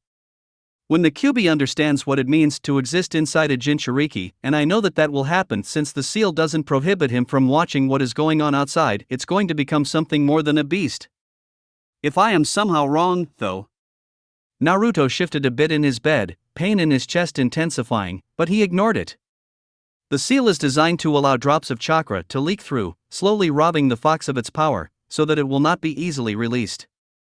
It would take years of coexistence for that to bear fruit, though. Coexistence. Naruto shivered as he thought of that panicked moment when the nine tails had been torn away. He hoped that a remnant of his karma continued on, in the little child. It would not be right, otherwise. It is an almost impossible responsibility to bear, being a Jinchuriki, Naruto whispered, realizing that one constant in all his years as a shinobi was now gone, ripped away forcefully, eaten. Kurama, in the end, had been a part of him. If not a friend, then a true companion, a bijou that just happened to share his body in life. And now, there was nothing for him, at least. In the end, it might be for the better. For whom? Sarutobi retained his impassive stance, yet inside, Naruto could tell he was quickly making connections and dismissing theories one after another, disturbingly quick as all geniuses were. For Naruto, or for Konoha, he asked. How can you even ask that? Naruto spluttered then, somewhat confused as to the shift in topic. Konoha always came first for me. The third glowered, and his eyes pinned Naruto down. Is that why you let Kushina use her clan technique, knowing it would kill her? Is that why you didn't use the Shiki Fujin yourself so that you could live, for Konoha? What? Naruto felt anger rising inside of him, though it seemed lacking, there was only a remnant of the rage he was capable of when fighting together with Kurama. Still, he was furious, and he clenched his fists, even as jolts of agony traveled through his heavily bandaged fingers. At least one wound tore open and started bleeding again, the warm blood waking him up from his stupor. He hissed the next words louder than before, the memories of that terrible fight at the forefront of his mind. I never wanted them to die, old man. Mom should have lived, but she was so headstrong, and Dad. I should have been the one to use that technique, not him. Then I could have had a father like it should have been to begin with. I never wished for anything like this. I lost everything, again. The little child twitched in his sleep, the loud exclamations stirring him nearly to wakefulness. Naruto glanced to him, a chill running down his spine as he realized what it meant that little Naruto was there. It was a sheer miracle, but the child didn't wake up, and Naruto turned back to the Sarutobi, not calmer by any stretch of the word, but perhaps a little more centered. For a short moment, the third Hokage smiled in the shadows, like he had just won a difficult shogi match against a Nara, though the expression vanished so quickly that Naruto wondered if he had really seen it. What is your game, Aji-san? Naruto asked at last, with some measure of calm, still fuming on the inside as he felt blood trickling down his hand and onto the white sheets of his bed. I don't understand what you're getting at. Why is the first thing you ask about that damn seal? The third raised an eyebrow.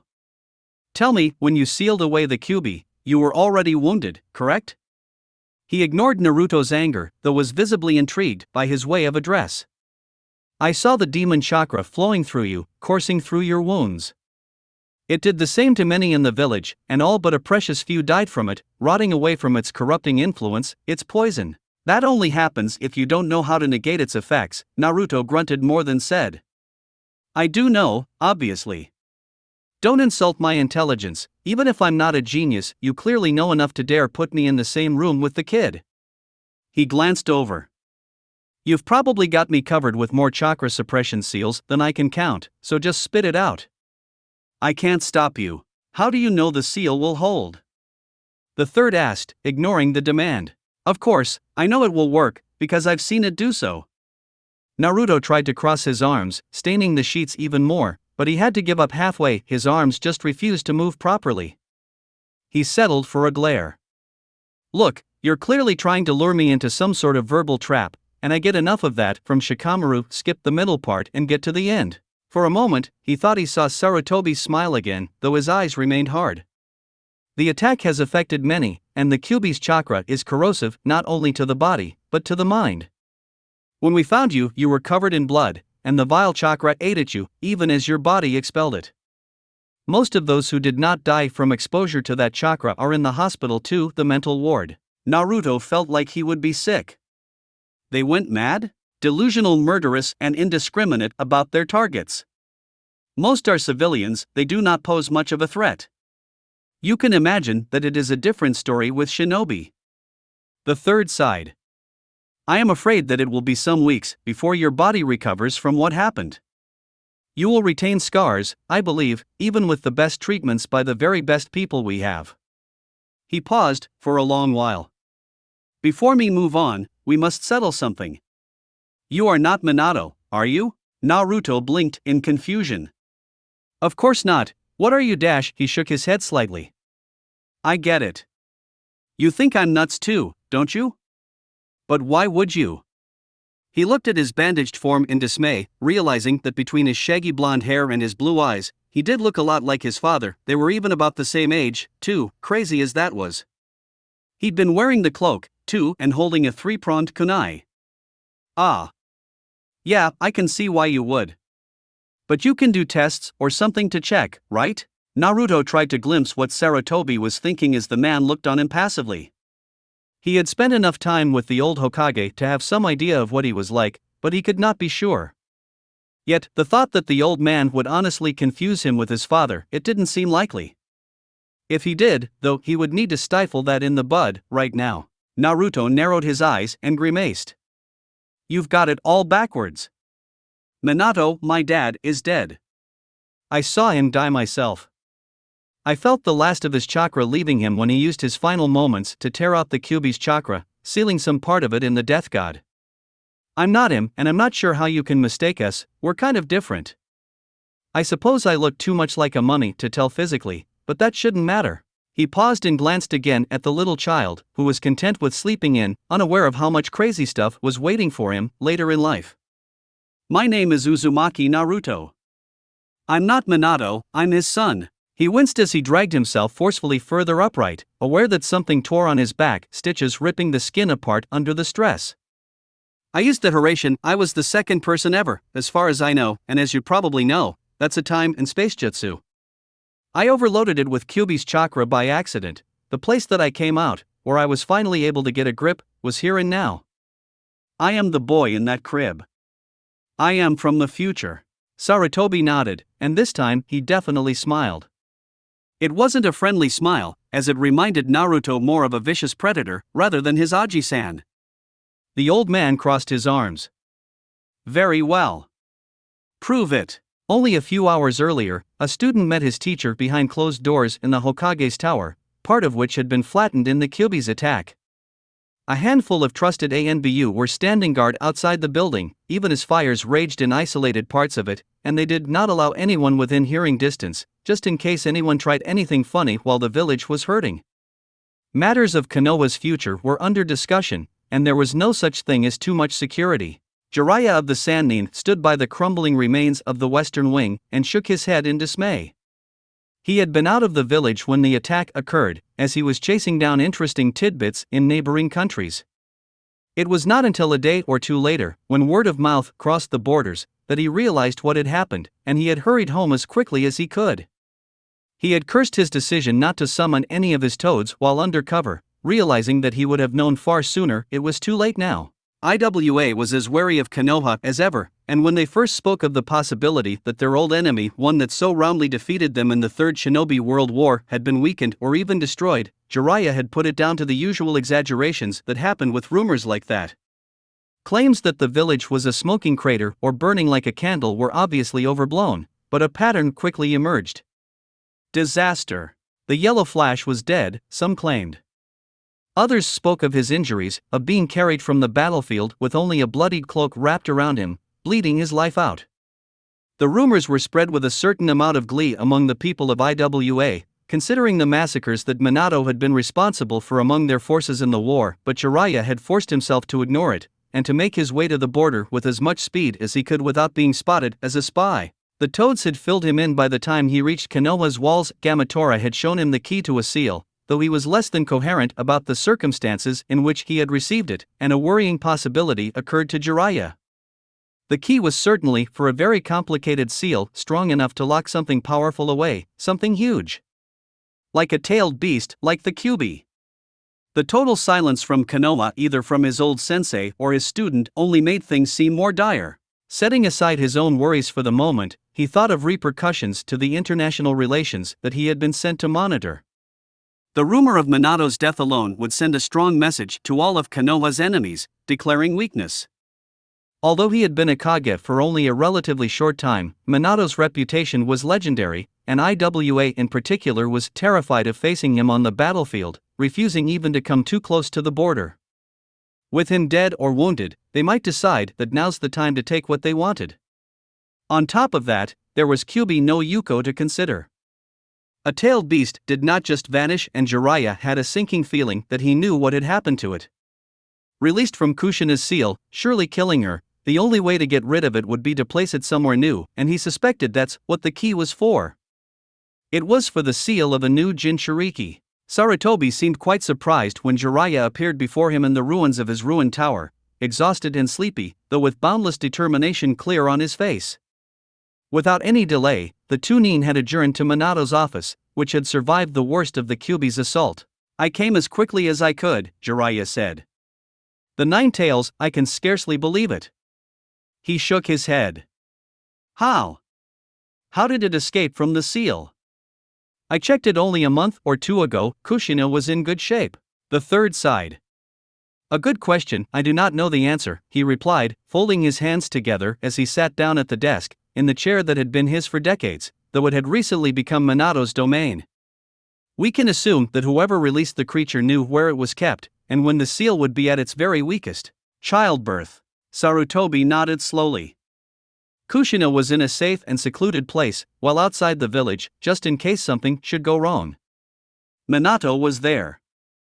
Although it is uncertain what exactly happened then, we know that the creature was brought here, perhaps summoned from afar, after it was torn away from its host. Kushina survived, for a time Uzumaki longevity, I'm sure, but it took her life to get it placed into a new vessel before it could destroy everything. She is dead, then. Jiraiya sighed. It took her life, Shiki Fujin, he asked, although he was sure he knew the answer. And Minato was the one to seal it away? The third nodded slightly, though it was a hesitant gesture. He sighed. I don't know. Jiraiya narrowed his eyes. Alright, what's that about? What's going on? Naruto became the new Jinchuriki, that is a fact, Sarutobi answered at last. Their son, newly born, was tasked with the same tradition that has passed down the Uzumaki lineage since Konoha's beginnings. I suppose it is fitting, though it is a heavy burden to bear. He frowned. There is something strange about all this, Jiraiya. Not only the seal, which is far more complex than I expected, but a certain person. There was a silence for a little time as Sarutobi gazed out of his window, cracked and wobbly, before he turned and shook his head. I know I should focus on other things, but I cannot let matters go. The village is weakened, both in defensive strength and in morale, by the destruction that was brought upon it. Your presence will help a little, and I have sent a messenger to find Tsunade as well. We will need all that we can muster to weather this storm. It looks even worse than I imagined, Jiraiya commented when he finally sat down across from Sarutobi. The fox did quite a number on the village, hundreds are dead. And it was true Konoha was devastated, soot still clogging the air, even a full week after the Kyuubi attack. Wildfires burned throughout the depths of the forest, and buildings slowly crumbled to the ground, torn from their foundations. The surrounding woods had new clearings that had been torn up by huge claws, the very landscape redesigned with an application of fathomless violence. The outer wall was still there, at least in part, but large breaches needed to be filled, and the Uchiha police forces were working overtime just to introduce a small measure of control into the chaos. It did not help that many of their number had died in the fight to drive the creature from the village. The physical damage was insubstantial compared to the amount of death that was in the air, the clear sense of hopelessness that had caught everyone in the wake of the tragedy, when the scale of mayhem became clear. In one vicious slash of fate, Konoha had lost most of its powerful shinobi, and many more were still struggling with their life in the hospital, perhaps never to fight again. Madness was all too common, inspired by the Kyuubi's noxious chakra or not, and more than one shinobi had been put down by sheer necessity as they tore into innocent villagers, imagining them to be terrible demons. It will take years for Konoha to return to its former state, Sarutobi said softly, looking weary and old.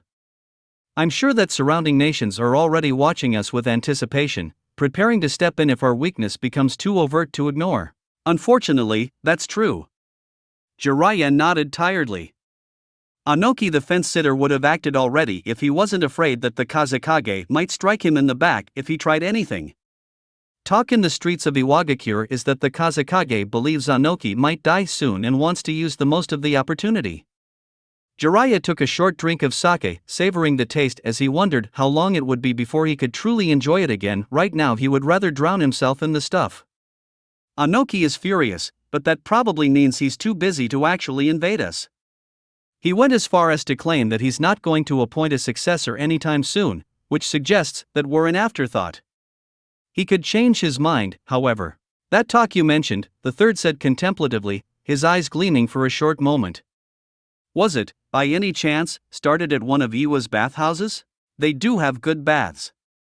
Jiraiya allowed himself a short, wavering smile. Iwa's uncertainty should give us space for maneuvering. Though, we should not delay too much. The Tsuchikage might come here personally, if he thinks that he has anything to gain by it, and if he sees this downtrodden village, he certainly would not hesitate to barge in. The third nodded slowly, and Jiraiya shook his head. All right, enough about the damn politics, I've put this off long enough. Lay it on me, then. Kushina is dead, Naruto is born and cursed to be a Jinchuriki. What became of Minato? Sarutobi sighed. Jiraiya winced. Dead, then? Maybe. Sarutobi fingered his pipe slowly. When the Kyuubi was free and rending apart the village, Minato and Kushina locked themselves away with it, behind protective barriers, far outside the walls where its fury could not tear up the villagers any further. Their chains and spacetime barrier blocked me, I had no chance to break through quickly enough to help. When the creature was sealed away, all those techniques were destroyed, the barriers came down, and I made my way in. There, I found someone. Jiraiya frowned uncertainly. Someone? The third nodded wearily. Little Naruto survived, and one other person. Initially I took him to be Minato, he was bleeding out, and the Kyuubi's chakra had seared him all across his body, so there was little I could do but make sure that not all was lost, that the child would have a father. I took him back here, convinced that he was my successor, but something was off. It became clear to me when I helped with cleaning his wounds, since even now there are precious few medical nin available, with so many working to save those who were hurt in the attack. Jiraiya blinked. If he's not Minato, then who is this person? I don't know, the third admitted, and he shrugged helplessly. He has Minato's blonde hair, his eyes, and he was wearing his cloak. I feared that he might be Minato, tainted by the Kyuubi, doomed to insanity like so many others, but when I reached him, he was awake for a few moments, only calling for Naruto. He poured himself a drink as he shivered. Yet, there were too many little things that do not fit. I don't think he's Minato, after all. Which begs the question, who is he? An intruder? Perhaps the one who released the tailed beast in the first place? But that does not fit, since he seems to have completed the ritual that made little Naruto a Jinchuriki, greatly endangering himself in the process. What traitor would unleash the creature, only to reseal it into a newborn that he would know would be heavily guarded. Much less with the last of his chakra? Jiraiya paced through the room. You have not been able to ask questions yet, I take it. These sounds like the half-formed hypotheses of someone who has not been getting enough sleep. He sent a warning look to his old sensei. Has this person woken up yet? No, Sarutobi answered softly. If that didn't present us enough of a puzzle, it seems he might not even live to talk about what he did. His condition has been critical for the entire week, and is slow in improving. If he meant to do something terrible, he had a strange way of going about it. Jiraiya hummed under his breath, concerned. Why do you believe he is someone else, then? Physical changes? The third nodded. He seems different. I'm sure you would be able to notice it too. There's something that doesn't quite fit, maybe in the shape of his jaw and the slightly different slant of his eyes, or the proportions, the same type of differences that you would use to distinguish a poor hench from the real person. I used an older photo for comparison, not trusting my memory, and there are more of these little details, too many not to be noticed under scrutiny. And the whiskers, they completely baffle me. They look much the same that Naruto has, in fact. Without seeing him myself, I cannot be certain. Jiraiya shrugged. He used the hack no Fuinshiki, I gather? It might be the cause of that last feature, although I would not stake my life on it. It seems somewhat plausible, though. How so? Sarutobi downed his sake in a quick gulp. Without taking pleasure in it, he merely desired to deaden his nerves for a while, lest he collapse from his schedule, which barely contained any sleeping hours at all. He would not admit to it, but Jiraiya was perceptive as always. Bijou chakra works in seemingly chaotic patterns. Jiraiya started his explanation, frowning darkly. Minato and I spent some time discussing that particular theoretical aspect a couple of years ago, as an intellectual challenge. It is not unheard of for a Jinchuriki to obtain some physical features reminiscent of the Bijou, if exposed to the channel chakra. There are several examples of it throughout history. An accident, then? Jiraiya did not respond immediately, rubbing his chin. Not necessarily. The theory would allow for a deliberate attempt, though I would not know why anyone should desire these features. With the way the seal works, as far as I can tell, it forces the Kyuubi's chakra down both bodies, the one using the seal serving as a conduit for the energy pouring into the Jinchuriki. It should not have been enough to induce physical changes, since the human body gives away under the strain long before then. Yet, Minato could have found a way for outlasting that terrible chakra. He was always a genius when it came to chakra manipulation. I would not put it past him that he figured out a way to protect itself from the corrupting influence. There is something else. A strange chakra signatures. Sarutobi took out a small piece of paper from his pocket and slid it across the table. I had it examined by one of the medical nin that I swore to silence, but he could make neither heads nor tails of the results of the analysis. I could only make educated guesses. Maybe you could shed some light? Jiraiya glanced over the contents of the paper quickly, tracing the sketched graphs with narrowed eyes as his mind jumped to huge lists of obscure numbers that he had learned like the back of his hand, decades ago. Two of the lines were very familiar. A trace of Bijou chakra, which was to be expected. There's some that partially matches the pattern of Naruto as it was when I last checked, though it's always difficult to measure in the unborn, so that's debatable. In any case, since Naruto is a Jinchuriki now, all bets are off. There's also a strange mixture of Minato's own chakra, and Kushin is the Sannin blinked. I had no idea that could happen. Remarkable. I hypothesized that this person might have received it when she died via the Shiki Fujin. The chakra might have latched onto something familiar, the third supplied, when Jiraiya didn't continue. Kushina's body is only a shell now, not even a trace of leftover chakra. Maybe, Jiraiya allowed. I can't claim to understand the whole thing, but I have the key to the seal from Minato. It's really complicated Fuinjutsu work. I'm going to need to take a look at his kid to be sure, and it might take me more than a couple of days to decipher it fully, but the main difference is in the way of sealing. The key suggests that it is on an entirely different level than the usual Uzumaki seals. Minato improved it, retaining only the base of Kushina's sealing techniques. Judging by what I've seen, this seal should even allow the Bijou some awareness, and possibly release chakra into its host. The third shivered. For what purpose? Jiraiya smiled thinly. Minato always did surprise me with new ideas. Maybe there's something more to it that we can't even begin to guess. But I'm sure it will be a solid piece of work. If something happens, I have the key, so I'll be able to tighten or loosen it up a bit. Minato would never just endanger the village. If it was Minato that made the seal, Sarutobi said, looking worriedly at Jiraiya. If I am right, and we have an imposter in Minato's place, what then? I witnessed the final part of the sealing, after Kushina's shield fell, and there was no chance a switch could have happened at that time. The person I retrieved is the one who sealed away the fox. If he is someone else, what would that mean? What dangers could be hidden in the seal, placed as it was by a stranger? Jiraiya frowned, weighing the possibilities seriously. Whoever this person is, Minato or not, he must have used a toad summon to bring the key to me, and that must have been one of the last parts of the sealing process. Did you notice Gamatora at all?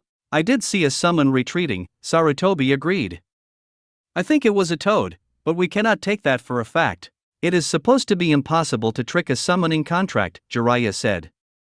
I could ask Bunta, but I doubt that any of his folk would show up to a stranger, and I've got the summoning contract.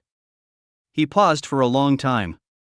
Assuming that we are dealing with an imposter, a very good one, you will assign secret observation, I imagine? No. Sarutobi smirked at his student. Minato was always too good not to notice Anbu following him, and any pretender would know that. No, I would ask you to take up a position as his tag-along, at least for now. The real Minato would appreciate the support, I'm sure, and you are certainly someone who could deduce if my disturbing suspicions are correct. Why do I feel that it is not going to be as easy as it sounds? Jiraiya frowned. Are you going to be taking the hat until we are completely sure it's Minato? There was a loud knock on the door. Come on in, Sarutobi called. A brief warning glance sent Jiraiya's way. Did something happen? Sarutobi-sama, Jiraiya-sama. The Anbu with a rat mask bowed slightly. I come from the hospital. Hokage-sama woke up. Chapter 3: A God in the Seal. Prove it. Naruto nervously scratched his head as he stared at the third Hokage. It hurt a bit since even with all the bandages in the way, his delicate skin could not take much abuse yet. Kurama's remarkable healing had vanished right alongside his chakra, it seemed. He did not care much for the aches and pains, though, as it was not really his body that was under strain. In truth, Naruto was engaging in the most difficult mental exercises he had yet attempted since his jaunt into the past. He was trying to remember something useful. How do I prove I am from the future? His mind raced as he tried to reason out what he could use, and he felt the skeptical gaze of the third boring into him, but it turned out to be a lot more complicated than he assumed. Maybe I could use something about the Uchiha clan. No.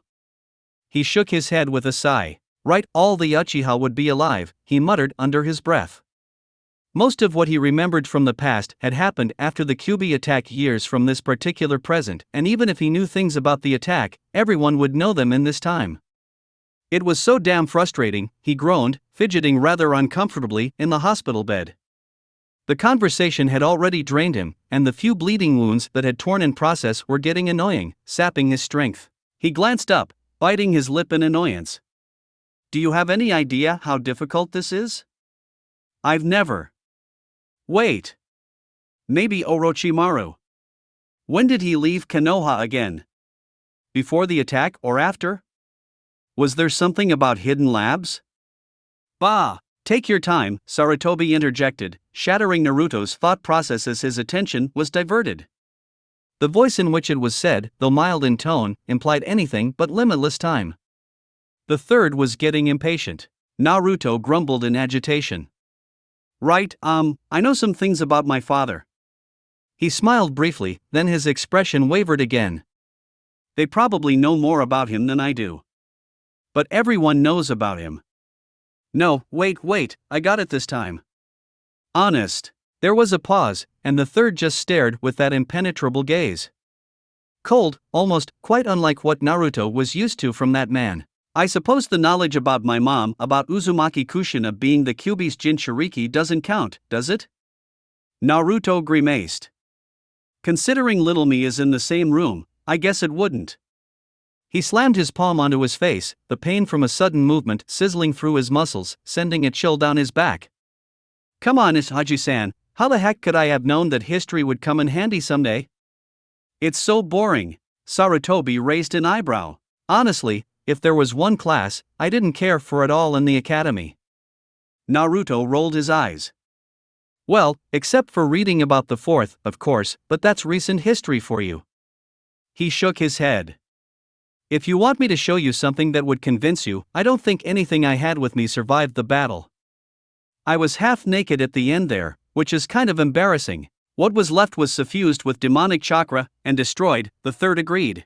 I like that jacket, Naruto muttered tiredly. Why is this so difficult? He looked away nervously to avoid the harsh gaze of the old man that was decidedly less benevolent than usual. His mind was drawing a blank. I can tell you how Rasengan works.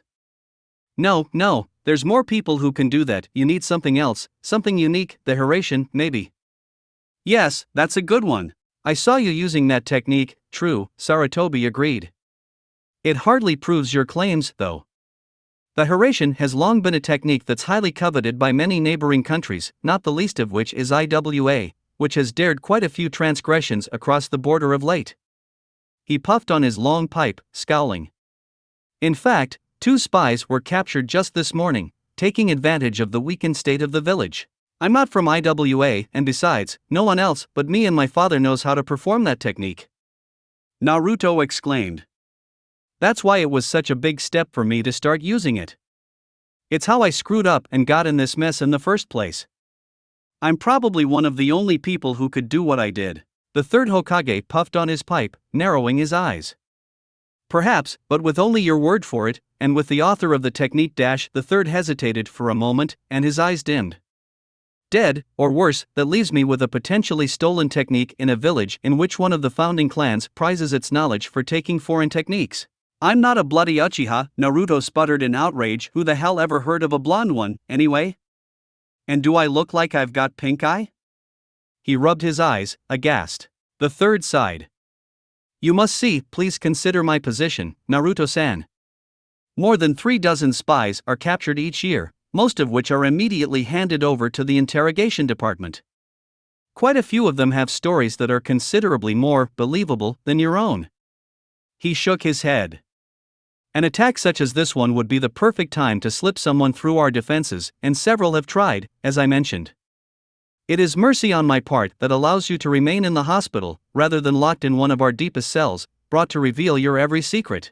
Naruto shivered, gulping. Why you wouldn't, right? He cringed, wondering whether or not he could have withstood something like that. Ibiki was really good at it. I should have listened to Irika-sensei in the academy. He always told me that I'd need those vague stories about the previous wars someday. He froze in realization. Irika-sensei, yes, I can use that. Yumano Irika is one of the new orphans. His parents got killed in the attack. So, he is. Can you give me more names? Sarutobi asked, looking rather unimpressed. Naruto realized with an uncomfortable twinge that knowing details of who died in the attack was just as much something a spy would know. An echo of disappointment rang in the old man's voice. Orphans? Naruto glanced to his younger self. I didn't really know many of them, even though I was one myself. I didn't have many friends growing up. I was more into pranks than memorizing things, anyway. I know all the nooks and crannies from the hospital to the east wall, but names. Naruto sighed, then perked up. Maybe I can tell something about Kakashi-sensei? The Sharingan, maybe? I know that it's from Uchiha Obito, his teammate that died in the Third Shinobi World War. Kakashi goes to visit the memorial stone every day to speak to him. Was that common knowledge then? Well, now? It wasn't in my time, at least. Naruto frowned once more. He should have started getting everywhere late by now, since he wants to keep paying homage to Obito. He paused, shivering. Actually, Obito isn't dead. The third's eyes pinned him down after that statement, merciless in their intensity. Is that so? Do you know where to find him? Naruto narrowed his eyes. Well, I think he fought my father just before I got here. Since he's involved with the attack, he wears a mask these days, pretending to be Uchiha Madara. It's weird. I imagine that he's still near the village, but he has this teleporting technique with those fancy Sharingan eyes of his that makes him really tough to catch. Where would we find him? Sarutobi repeated. I don't know where exactly. Naruto exclaimed, groaning. I just know that Dad couldn't take him out, not after he went to lick his wounds, in some weird alternate dimension of his own. Kakashi-sensei can do the same sort of thing, though probably not yet in this time. Maybe I should look into that. The third rubbed his brow. So, you're saying that we can't check that claim within a short time frame, then? You are not making things easier for yourself, you must realize. Naruto sighed defeatedly. I can try to think of something else, he said, casting his younger counterpart a short, warm look. My name, for example, it's from one of Aro Jiraiya-sensei's books, you know. Is it? Sarutobi raised an eyebrow. I don't think that something like that would be proof of much. Jiraiya writes many books. It's not something to be proud of, either. Not from bloody Ikoika, Naruto snapped. It's probably not common knowledge, my name is from Jiraiya-sensei's first book. Tales of a Gutsy Ninja. It wasn't really that popular, but it's one of his best, in my opinion. Naruto sighed, smiling slightly. Jiraiya-sensei was the kind of person who wished for peace. He believed that with writing that book, he could slowly change the world for the better. You know, the main character was actually based on the words of his student from the village of Rain, a boy called Nagato. He balled his fist. I will break the curse, if there is such a thing as peace, I will find it. That's what he said. My father must have liked the book's message a lot, and he probably hoped for me to grow up like the Naruto from the story. I like to think that I did well. There was a soft creaking from the corner of the room, the opening of a door, and Sarutobi turned slightly, frowning. Jiraiya grinned nervously as he peeked around the frame. The white-haired Nin, seemingly unaware of how tense the atmosphere inside was, quickly stepped inside, closing the door behind him. Oi, no talking behind my back, now. Naruto felt his eyes watering against his will, but how could he not? Jiraiya had always been someone that he wished he had spent more time with, even after being on the road with him for years. He was someone dear to him that he could not save in the end. How many times had he wished that he would have been there, together with the man, when he faced the 6 paths of pain? Erosenin, he breathed as the third sent a short annoyed glare at the white-haired man. What? Jiraiya held the Hokage's look calmly, completely nonplussed. I was getting bored out there, listening in. Besides, he is talking about interesting things. He turned to Naruto, raising an eyebrow. He looked very much like Naruto remembered, even though his hair was a little shaggier, his frame a little lighter. He was probably precisely the same person regardless of age, anyway. He reached into a pocket, and held a little booklet yellowed around the corners. Few people have read this, and I suppose there's barely anyone who would know about that particular quote. How did you come to this knowledge? Naruto smiled slightly, just staring at his old sensei. Actually, Nagato told me, and Fukasaku showed me that book after you dashed. He almost choked on the words. His father had always been a dream of the past, someone he wished to know, but never could. Seeing him again was a miracle, and even though it was short, and the frustration from being unable to change the flow of history hurt terribly, it seemed like it was meant to be that way. After all these years, it was very difficult to converse with the third. The old man had died, leaving him only pain and a feeling of emptiness. Jiraiya was another of his regrets. After you died, do you have anything else you could say? Sarutobi asked in exasperation. You claimed that you are from the future, you must know something more? It is alright, we'll have to use the next best thing. Jiraiya stood straighter, and Naruto was reminded just how serious his sensei could get if he wanted to. You could tell us something about that future, couldn't you? You mentioned losing everything again, earlier. What happened in the past that you remember, during the Kyuubi attack? It was probably the biggest loss for Konoha in its history, Naruto started slowly. I can't guess at the huge number of civilians and shinobi alike who were killed that day, whole clans wiped from the village. I lost my family. I lost half of my heritage. When my father died, you, the other Aji-san, took back the mantle of Hokage. And he decided to keep my origins away from me for my own safety. That's why I was known Uzumaki, not Namikaze. He paused to take in just how much younger Jiraiya looked, after all. Leaner, more standoffish, yet with the same glint of thoughtfulness and trickery in his eyes. That bit of him proved to be as timeless as the stories about his perversions. I don't think much changed since I arrived so late.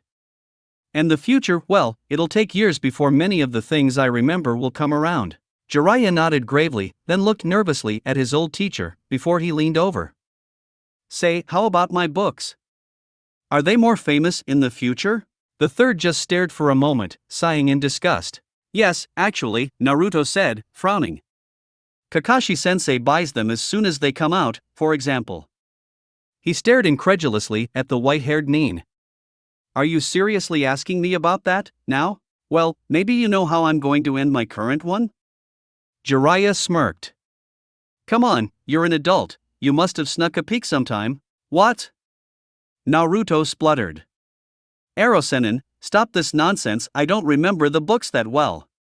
I only ever completely read Ika Tactics, and that was because you had me helping with the editing and it was published years in the future, anyway, so you probably haven't started yet. Besides, you always change your endings at least a couple of times before sending them in. You can't expect me to know what your current one is. He knows me well, Jiraiya announced, smirking. You were an editor, eh? I wouldn't leave some stranger anywhere near my drafts, so we must have been pretty close. Oh, now I know. Naruto let out a beaming smile. I've got it. He pointed a finger accusingly towards Sandaime, sticking out his tongue. The old man here, he always keeps at least the latest volume of the Ika hidden under his bed. He's secretly a pervert. Sarutobi spluttered in protest, though his cheeks colored, and Jiraiya let loose a booming laugh. Sensei, you should have told me you liked the books, I would have sent you advance copies. The third collected himself in a matter of seconds, but his expression wasn't as cold as before. It is not something you can officially condone, not if you want to be taken seriously. Besides, I read them for the excellent descriptions of foreign villages. Villages. He's telling the truth, isn't he? Jiraiya laughed till there were tears in his eyes. So, all the talk about unbecoming behavior was hokum? All these times I had to listen to you and Tsunade ganging up on me? Sensei, you old monkey. I don't have to explain myself to you, Sarutobi muttered. Jiraiya, why are you letting yourself be distracted by this? No, this is gold. Jiraiya kept up the bickering, far too amused to stop. Which part was your favorite in my last novel, then? Naruto chuckled along merrily. It was a welcome sight to have some relief from the earlier tense atmosphere, and he relished in the genuine amusement that Jiraiya displayed. After such a nightmarish start, it felt like he had taken the first steps home. His chuckling soon turned into a laughter, and holding to his hurting side, bandages stretched to their limits, he laughed in tune with the toad sage. The stress from before, the feelings of loss and hopelessness washed away for that short moment of relief. A child cried out, and everyone stopped, and Jiraiya coughed embarrassedly. Little Naruto had woken up by the loud shouts of the adults. Naruto looked at his younger self aghast, clamping a hand over his mouth. Sorry, he muttered for no one in particular. Kinda forgot. Jiraiya looked rather uncomfortable having woken a child himself, so he moved forward and scooped the baby in his arms. Hey, little stuff, calm down, he said, smiling at the child. It's unbecoming of a future shinobi to be such a crybaby. He is a baby, Erosenin, cut him some slack, Naruto said. What do you expect from him at that age? The child calmed down quickly, fascinated by the white strands of hair that fell into his reach, and soon he tried to touch it. He could not quite reach the white mane yet, but not for lack of trying. Feisty one, Jiraiya said, and he turned the child to face his bandaged counterpart. Look how grumpy you might grow up. Better not let that happen, right? Naruto's mouth fell open. You believe me? I'm allowing you the benefit of doubt. Jiraiya said, smiling slightly. It's not the same as believing, but not the same as disbelieving, either. It's subtle. You believe me. Naruto laughed carelessly. Thanks, Jiraiya-sensei, I knew I could count on you. Yeah, don't look too much into it. Jiraiya shrugged, rocking the child gently. We're still not sure if we can count on you. I suppose we'll find out. Honestly, I doubt you're a spy, because if you were, you would probably pass as the worst excuse for one that I've ever seen. If you were going to lie about this stuff, about time travel, I'd expect any decent spy to have a long and detailed list of obscure facts to establish the truth. Naruto grumbled in annoyance. I wasn't that bad at infiltration. I'd hope not, Jiraiya agreed. Sarutobi crossed his arms. Are you sure about this, Jiraiya? No. The white-haired nin snorted. But I need to look at the seal, and it's easier to do so with cooperation. If what future Naruto here says is true, he must have one too. Suffice to say that faking a seal like that would be pretty dangerous if it's just for the sake of spying. Do you need help examining the seal? Naruto asked, lowering a hand to his stomach. I could give you a rundown, or dash. No, Jiraiya said, grinning contentedly, like a man presented with an exciting challenge. I don't want to be bothered by my preconceptions. Alright, Naruto nodded and fell silent. Jiraiya laid the child back into the crib and touched a hand to his belly. There was a slight pulse of chakra, and the seal flickered to life. The toad sage hummed softly and leaned in to look closer. The baby muttered excitedly and managed to touch a few white strands.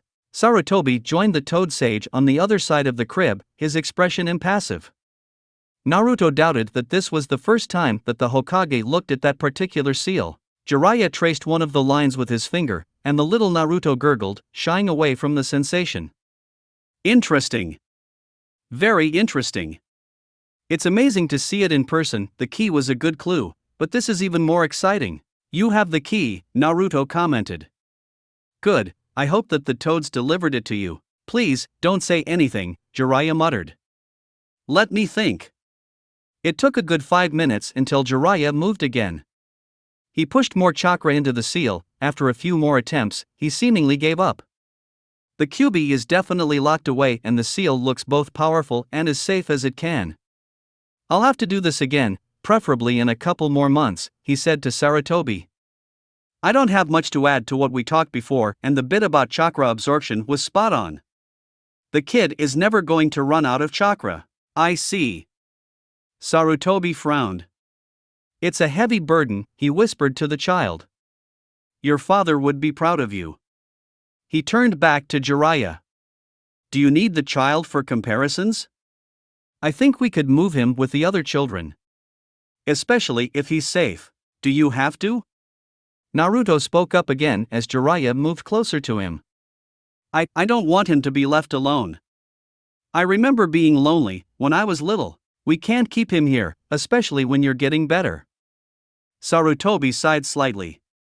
I promise to make sure he's taken care of for a few days. It's not like he was held here from the very beginning, and he won't go to an orphanage for a while, if at all. You moved him in here, just hours before I woke, didn't you? Naruto asked. That's why this room looks so unsuited for children. You wanted to see how I would react upon seeing myself. Neither of the two older men commented on that. Now, other Naruto, brace yourself, Jiraiya said, moving next to him with a frown as he looked down at the heavily bandaged figure. I'm going to remove some of your bandages now.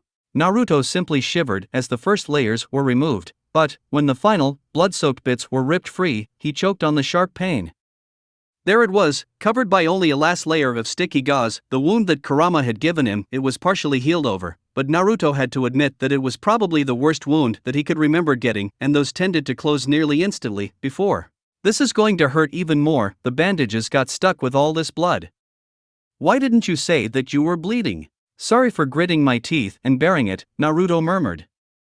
I got used to quickly healing injuries like this. The famed Uzumaki longevity? Sarutobi had moved the crib closer to the door, and was lingering there, watching Naruto and Jiraiya both. The QB. The healing I inherited doesn't even get close from what I can tell. Naruto choked out as he felt the last bandage being torn with a yank. Careful. It was stuck, the white-haired shinobi complained half-heartedly. What I was supposed to do? Naruto wiped tears of pain from his eyes. Could have done it slower. Just you wait, I'll figure out a way to pay you back for that. Shush. Jiraiya touched his stomach. It looks almost healed already. His hand was warm on the chilly skin. It was strange to feel something else than the rough pressing of the bandages, and he sighed. When Jiraiya introduced a drop of chakra, it felt weird, but non-intrusive, only brushing at his chakra pathways. Curious, careful, considerate. Well. Naruto looked down, the seal wasn't visible. Ha! Maybe you did it wrong, the Nin grumbled. Could you use some chakra yourself? It should work better than my own. I don't want to overstimulate your coils from the outside, it could hurt you further. You'll need to remove some of the suppression seals, then, Naruto said petulantly. Fine. Jiraiya quickly unraveled some of the marks etched on the bandages. There. That should be enough for what we need. Naruto closed his eyes, focusing. He called up some chakra, bubbling up in him like an old friend, and his former, or was it future, teacher retracted the arm in surprise. That's it. Interesting, Jiraiya repeated for the third time. Strange, it's like a ghost. What? Naruto squinted his eyes and noted that there were nearly invisible lines that stood out on his stomach, marking his seal. When Kurama had been torn out of him, it had to have destabilized the seal. He concentrated, searching for the energy of the seal, deep inside. Something was still keeping the remains of the seal going, he'd have to look into it. He relaxed the chakra he had called up. I don't think I can hold it much longer than that, you still left some of the suppression, and I'm pretty weak. It's enough, clearly, the seal exists. Someone is going to come by to change the bandages, so you don't get infected. Try not to move too much, since it'll be a while yet before you can reasonably get up again. He turned slightly, to face the third. I think that's enough, for now, sensei. We should bring little Naruto to the other squirts, and get working on rebuilding things. Let's go. We will speak again, the third said to Naruto, before he turned and followed the white-haired sage outside. Just like that, they were gone, taking the crib and its contents with them. Naruto was left sitting there, staring at the wall in front of him, his stomach out in the open, the wound feeling weird out in the air. He was alone again. He grinned victoriously as he reached for his stomach. Someone was going to come and change his bandages? Without reapplying the complete array of the suppression seals first? He chuckled to himself. Sloppy, Arosenin, very sloppy. In a swift but painful movement, Naruto placed his hands in the clone seal. Kage Bunshin no Jutsu, he breathed, channeling a huge part of what was there of his yet fickle chakra, especially when it was still sealed away. A bandaged, sick-looking clone flickered into existence, wobbling slightly on his legs outside the suppressing seals. Yash, the clone wheezed out, looking down at himself and wincing. Damn, I look terrible. Naruto coughed. Move it, you stupid clone, before someone sees you. Of course, boss. And with a gust of wind, the battered clone was gone, and the door thumped quietly at his departure. A flash of green jumped nimbly between buildings, easily jumping gaps and across rooftops as he attempted to keep up. Not far ahead, a black shape crowned with silver made the trip seem easy. The half-moon shone down on bright silver hair, and its owner stopped quite suddenly on a flat rooftop. The green beast stopped next to him, curious. You seem preoccupied, my rival. Guy noted, unusually subdued, at least, for him. He looked out over the village. A large part of it lay in ruins, and though this side of town had mostly weathered the storm, there were few families that had not lost anyone in the sudden attack of the Kyuubi. I feel like I should have helped, Kakashi replied uneasily, shaking his head. I can see why they kept us back. It would be stupid to sacrifice the people who would need to rebuild after this was over, but now. He sighed, running a hand through his hair. It feels awful. Guy raised an eyebrow. Still, the village survives, and the power of youth shall replenish it in time, so that it is greater than before. Kakashi rolled his eye, glaring half-heartedly at Guy. If you're about to go into one of your rants, he broke off, smiling slightly. Trying to distract me, huh? He sighed. I suppose it worked. Yash. Guy gave a thumbs up. Still, I can tell that you are distracted, and you must have wanted to come here for a reason. He glanced aside, across the road. I suspect I know your intentions. But, are you certain that this is what you want to do, my eternal rival? Or that you should? Kakashi sniffed. Did you say something? How very hip of you, Guy declared, but his eyes betrayed that he understood. They were serious, focused. I can understand your wish to see your sensei, even though he is seriously injured, but surely the Hokage would permit visitors, if he were ready for such a thing. Should you not wait? Guy, Kakashi muttered, watching the rooftop of the hospital. Yes? Guy flashed him a smile, the huge eyebrows moving into position to hover above his expression as distractingly as it was possible and more. Have you reconsidered? No, I was going to say that you should keep it down. I'm trying to get in without getting caught, and you're kind of an eyesore already without all the talking. He smirked. And yes, I am going to break in there. It's been days, I want to see what's going on. At least I want to be sure that Sensei will be okay. He looked down, frowning. I don't have many people left. Guy nodded soberly. So be it. I shall help you with your quest. His smile returned. If I cannot do so, I shall run 300 laps around Konoha on my elbows. Kakashi planted a hand on his face, covering up his only open eye. Just, let's do it silently, alright? I'll need you to keep an eye out. Are we going to take down that pair of ANBU? Guy asked, gesturing to the two shinobi that were hidden by the entrance, though their shadows were just barely visible in the moonlight. I am not sure if assaulting Konoha is very youthful, especially in this time. We're going to sneak past them, of course. We're ninja, aren't we? Kakashi took another few seconds to observe the ANBU by the doors, before his attention shifted to the roof. There, two more slowly made their way around the perimeter. They were far too jumpy to make this easy. Follow me closely if you want to get in, and be quiet. Yash. Kakashi slid his Hitayate upwards, revealing the red eye of Obito's Sharingan. He focused on the ANBU on the roof, the Uchiha eye providing a short glimpse to the future, a hint of what the men would do. These ANBU were good, they had a pattern that would have been unpredictable to almost any shinobi except for those with the Sharingan. Go, Kakashi mouthed and he sped off, running up to the hospital wall in total silence, muffling the sound of his footsteps with chakra, even as he weaved a genjutsu below him, blocking the sight of both him and Guy from the ANBU at the entrance. They still had another second or two tops. Nearly at the top of the wall, Kakashi placed another genjutsu, a tiny one that held for only the split second that it took to flip himself through the topmost window, followed by Guy. It broke, then hopefully the ANBU had not sensed the chakra usage. Guy quickly snapped the window closed behind him, and sighed in relief. Where to now? Kakashi quickly glanced around, making sure to keep totally silent, for fear of setting Guy off again.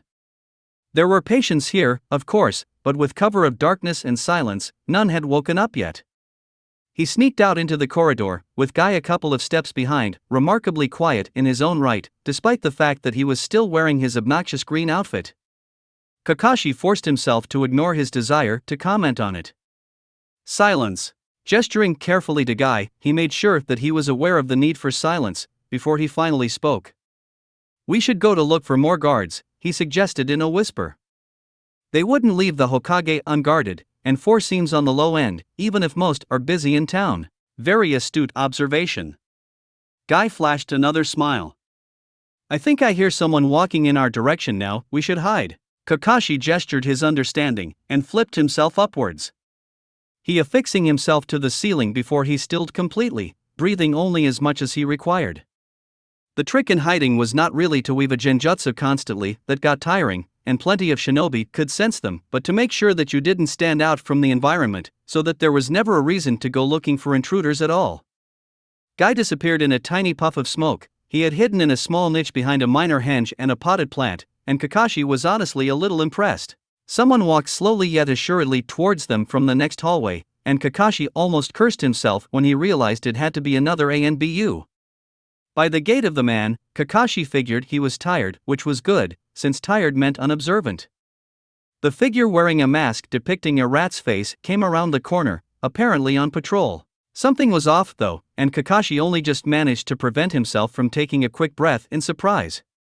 The ANBU wore a standard uniform and his brown hair was cut short, but despite his tired gait he seemed completely at ease, which was definitely not what an ANBU should be while guarding someone as high profile as the sitting Hokage. Kakashi's Sharingan barely had time to scream a warning before the ANBU looked up, not slowing down at all as his dark eyes captured Kakashi's.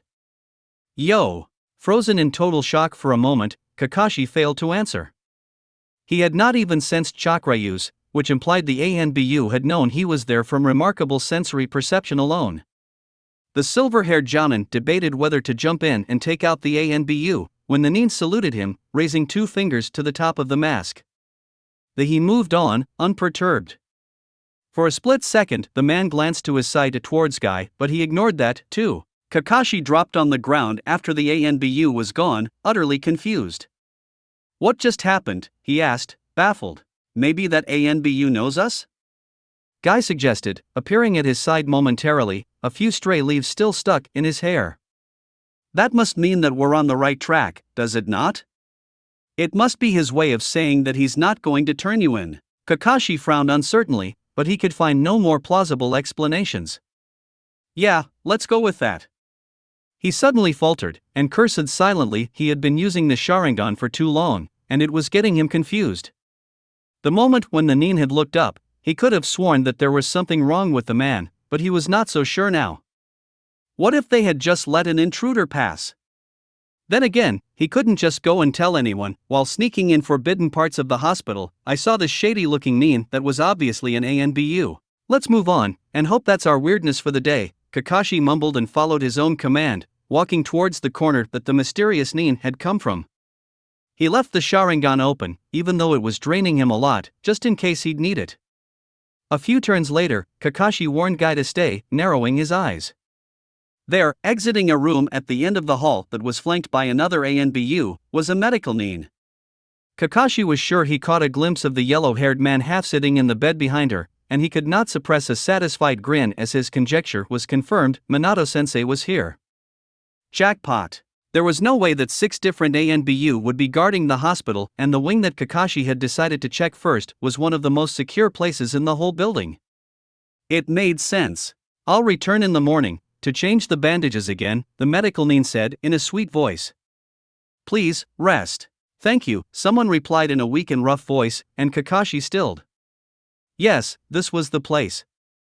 The ANBU closed the door behind the medical Nin, who quickly walked off in the opposite direction. A medical Nin would have been no match for the precognitive abilities of the Sharingan, but this was different.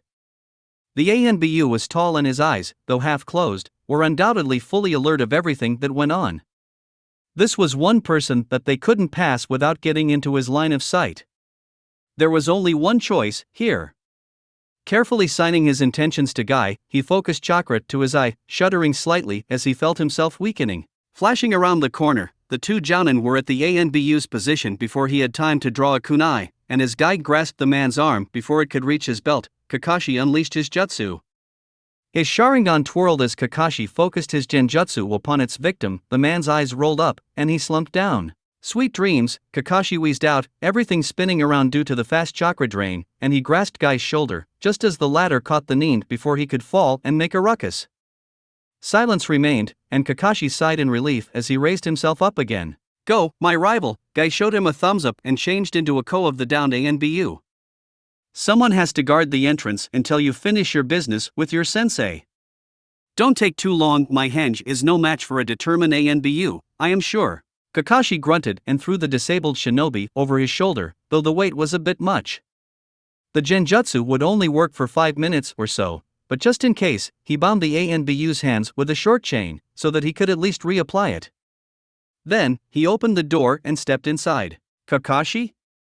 There was an incredulous exclamation from the inside, and the door slammed shut. Thank Kami, Kakashi breathed out, more relieved than he would care to admit, and he dropped the disabled Nin like a sack of potatoes. I thought you died. What are you doing in here?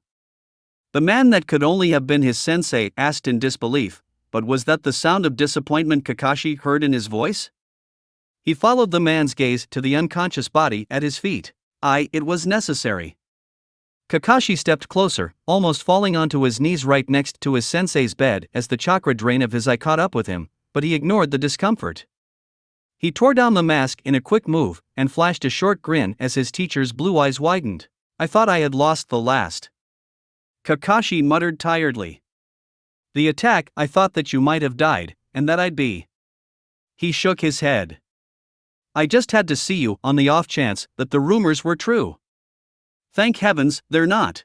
It was only then that Kakashi took in the extent of the bandages on his teacher. There was barely an unbandaged area to be seen, save for his eyes, and even now, there was a tiny bit of blood seeping into the freshly changed linens. There were so many wounds, it was a miracle that Minato-sensei could speak. Then, Kakashi looked into bandaged face, and found the watchful and puzzled blue eyes that met his own. Kakashi jumped in surprise as Minato suddenly twitched with a spasm of pain, and fell back onto the bed with a whimper. "I didn't use it," was Kakashi's first thought. What if I did? The second thought was scarier than the first, and he grasped his teacher by the shoulder, before letting go as the man jerked away. "Minato-sensei!" He called fearfully, hoping that this was not his fault or that he had arrived just in time to see him die. Desperate, he moved his hitayate down, hoping that breaking the Sharingan's hold would help. It didn't. Minato looked completely unresponsive, and Kakashi had no idea what to do. Naruto was confused.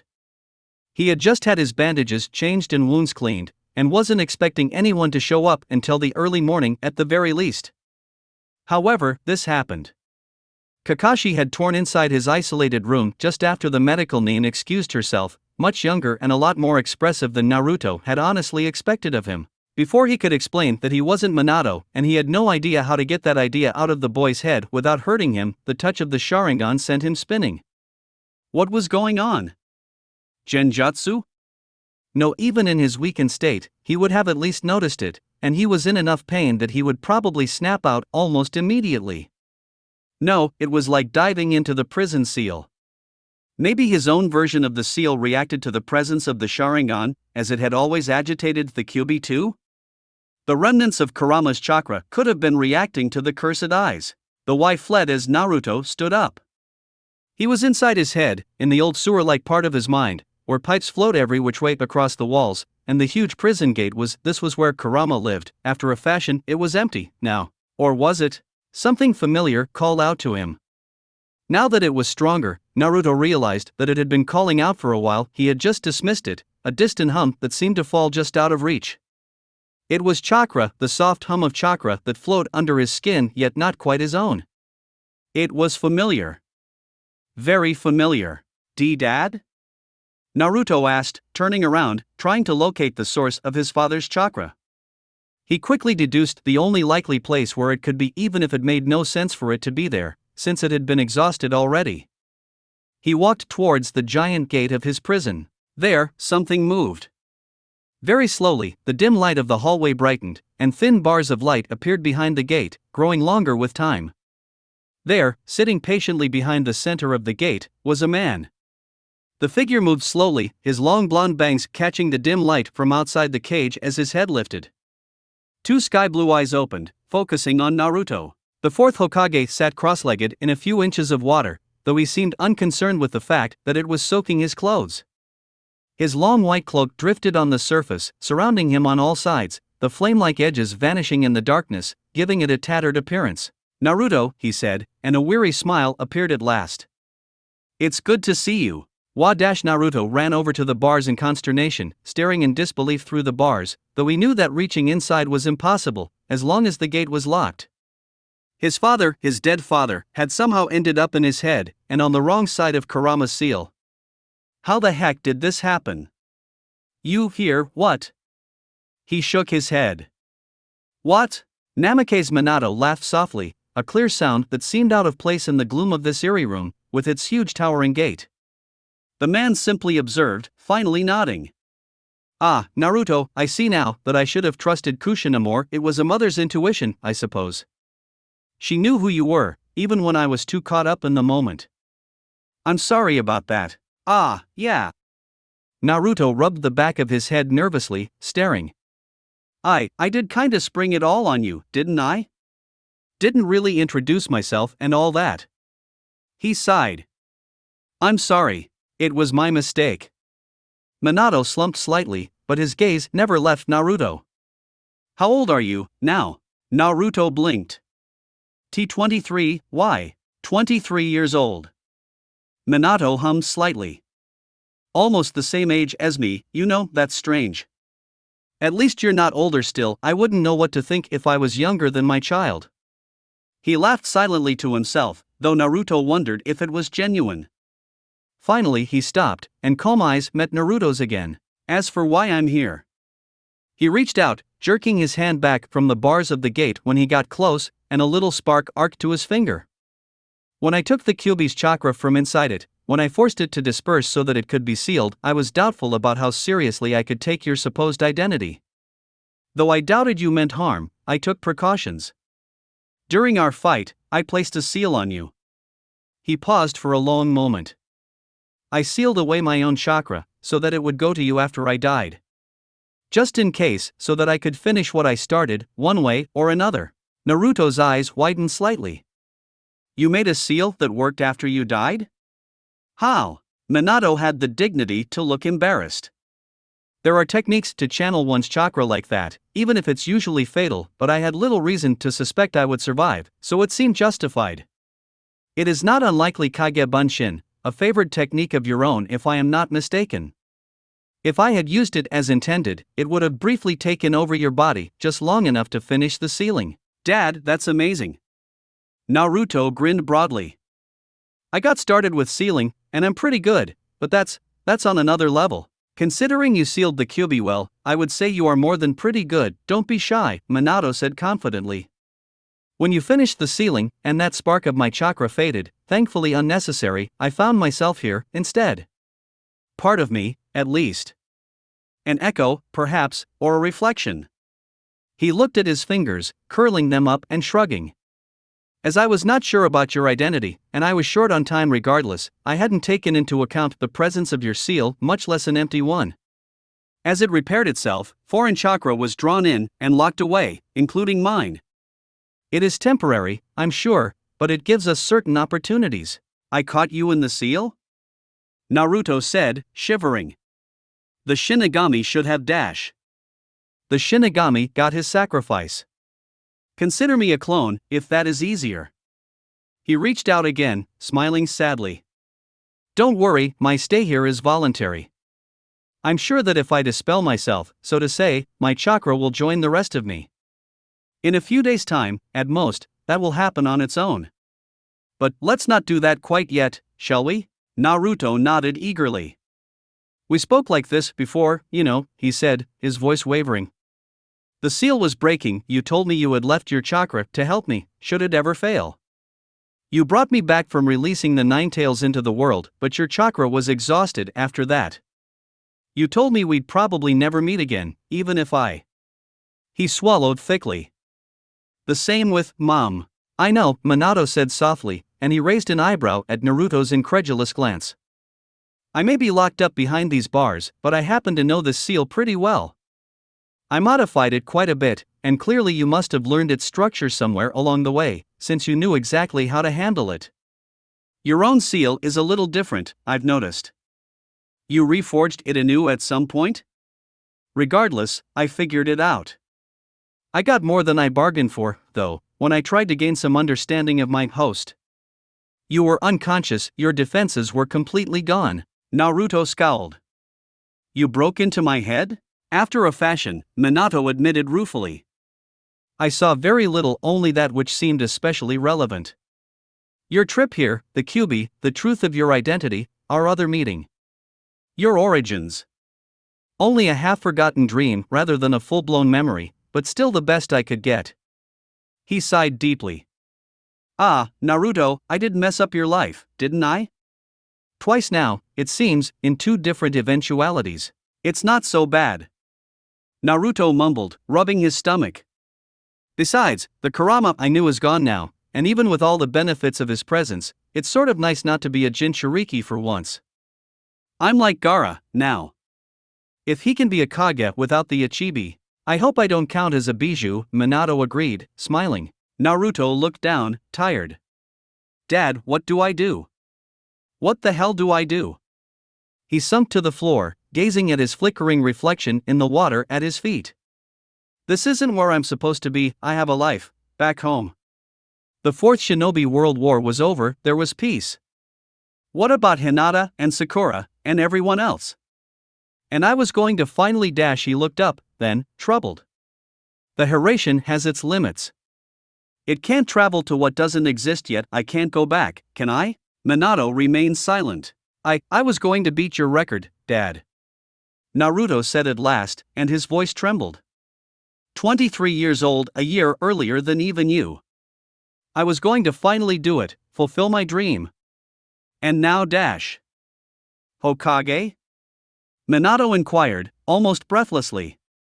Naruto glanced up, and was caught off guard by the twinkling eyes that met his, filled with so much pride that his breath hitched. A grin split Minato's face, then.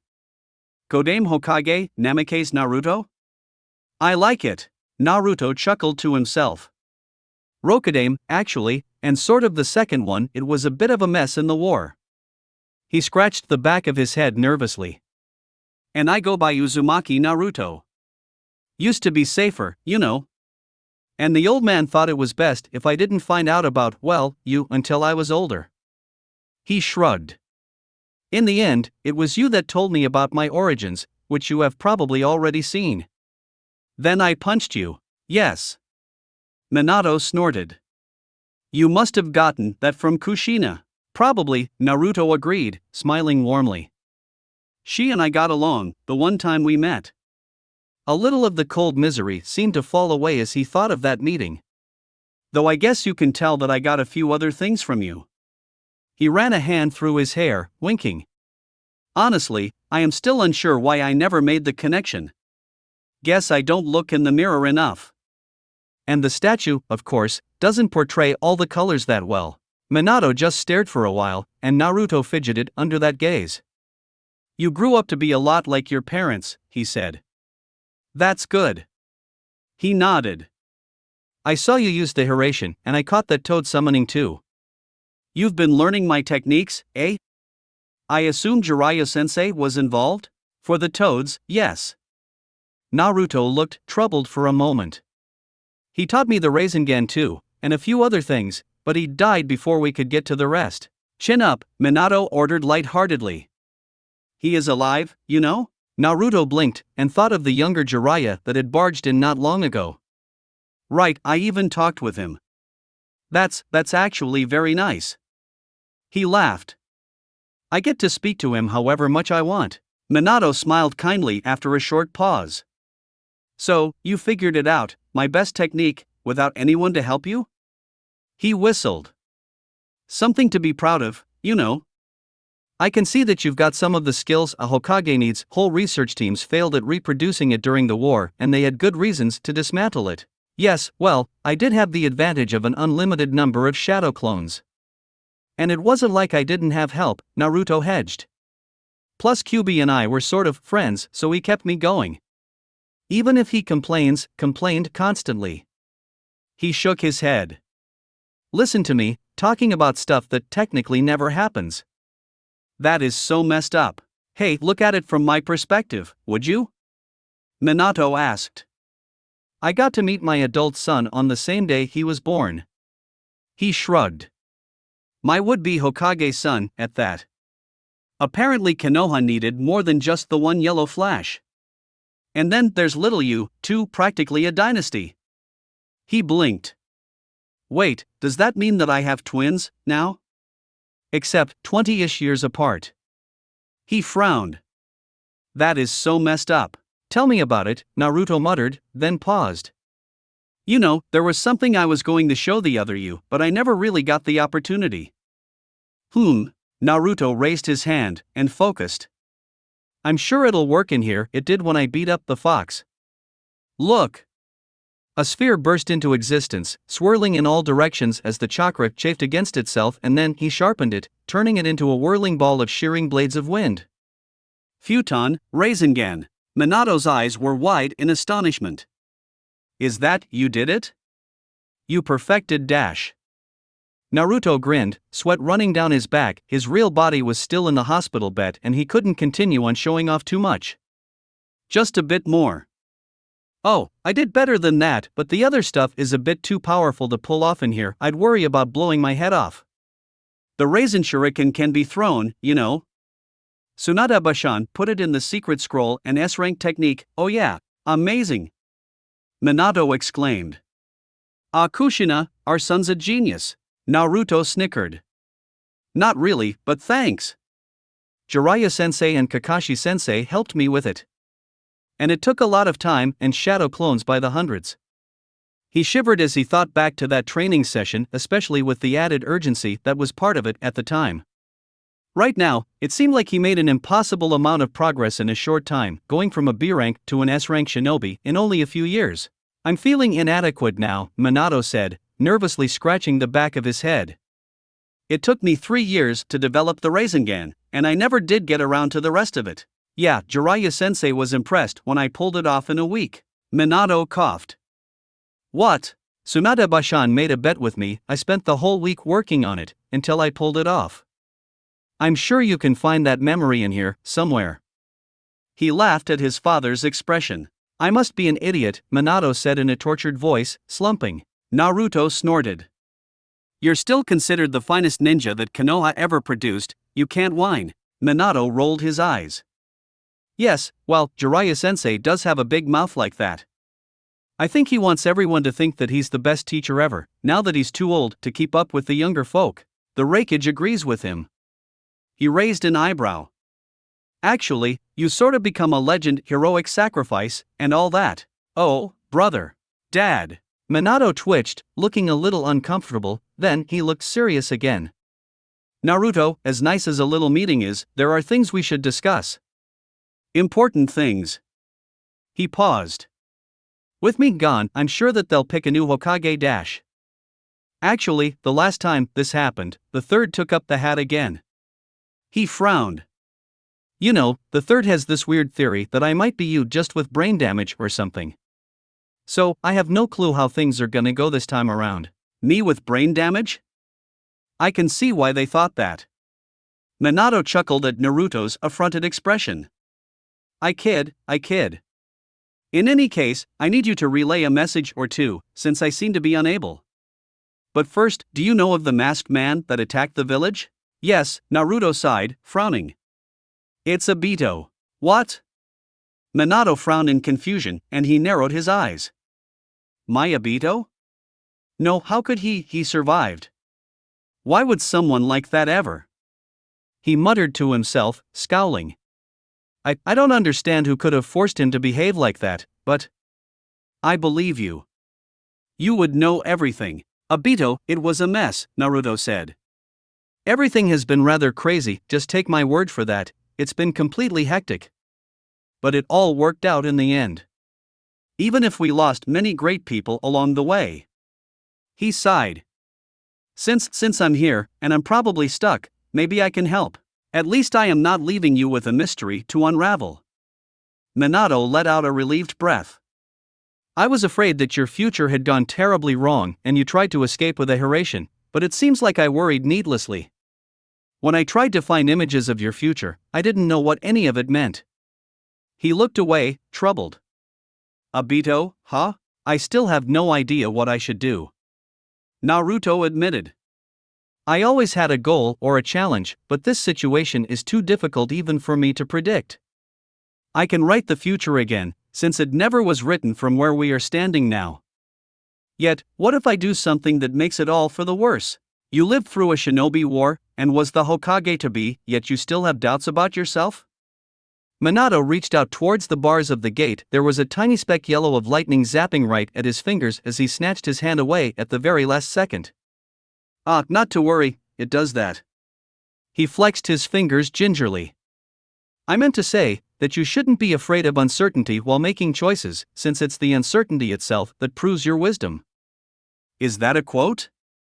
Naruto asked, looking nervously at the gate. Tsunade-bashan said something like that when I asked her about the wrong choices. It comes with the hat. Minato winked. Hokage is a position with many responsibilities. A Jinchuriki carries a beast inside, and the Hokage, after a fashion, has to carry the troubles of whole village inside him in the same way. Konoha, it's a beautiful place. Minato found the eyes of his son again, and he shrugged. Yet you are old enough to have known that there are shadows in the hidden village. It comes with what we are taught to do, how we are raised to behave. To kill, to hide, to lie. The will of fire sounds like an unattainable dream, yet where friendship means closing one eye, love means closing both of them. To turn a blind eye to Konoha's faults. You cannot have a perfect world. It is a good dream, however. And pursuing that dream is a worthy cause. I think I understand. Naruto moved to touch the gates. They didn't shock him, but they hummed on that small contact, as if some sort of energy had been flowing through them. What is that? He asked quietly. The seal was built to absorb the Kyuubi chakra into your system. Now, there's no Kyuubi, just me. Minato gestured at himself. My seal is eating you? Naruto's eyes widened and he moved his hand towards the small paper seal hanging on his side of the gate. Don't! Minato jumped forward and got another jolt from the gate, and he sheepishly waved his hand from the sudden shock. If you open it up, this version of me will be lost. But if I leave it be, you will be gone, too. Naruto held the white small patch that could open the gate in a second. And it is hurting you, isn't it? I have a while yet, Minato pointed out. I told you. Are you really sure? Naruto took a step back. This seal is more draining than the one you made, since it was supposed to channel all of the Kyuubi, rather than only a few taels worth. With dread, he realized that his father had become slightly bleaker throughout the conversation. Maybe even transparent. That's even more of a reason to speak about everything, before you go back. Go back. Naruto realized just what had made him aware of the connection and sent him into the depths of his mind.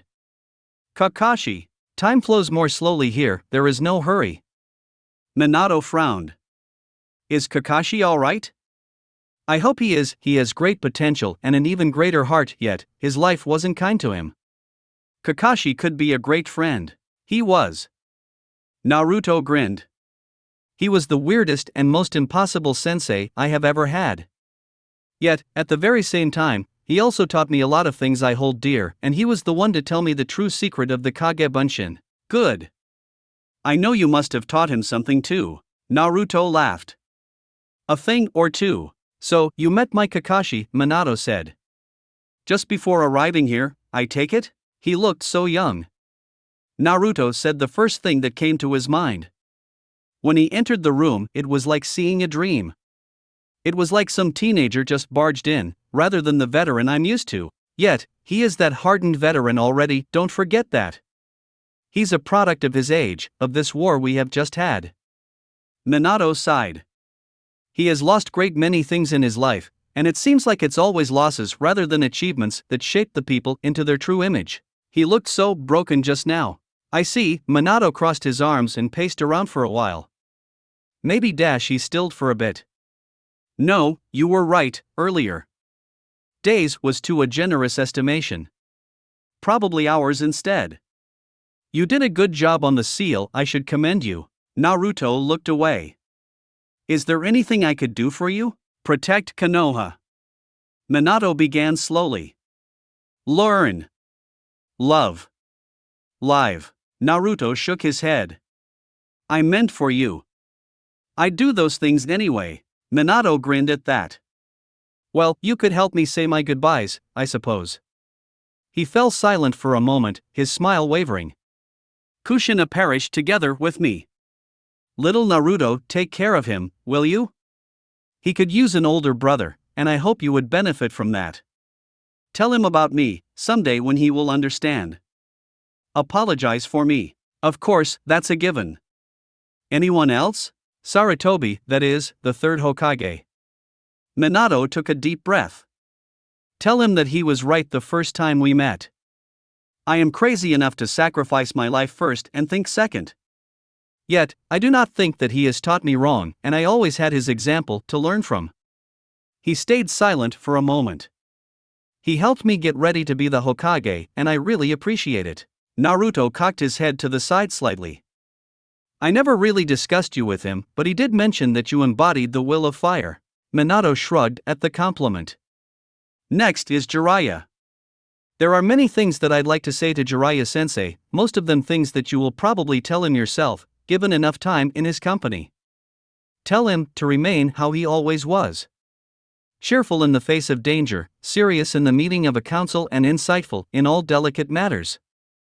His heart is in a right place, and by moving around the world he has corrected more wrong that I have in my time as Hokage. I'll speak to Ero-Sennin for you, Naruto agreed, and he chuckled at Minato's amused expression. I swear. That man never changes. Who else? Mikoto. Minato shook his head.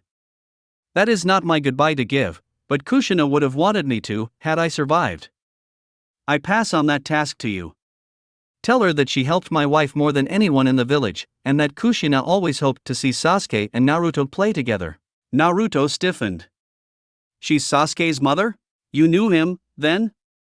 I suppose you're about the same age, so that makes sense. It was meant for you to be friends. Friends. Naruto's expression grew serious. Rivals. Teammates. Enemies. What?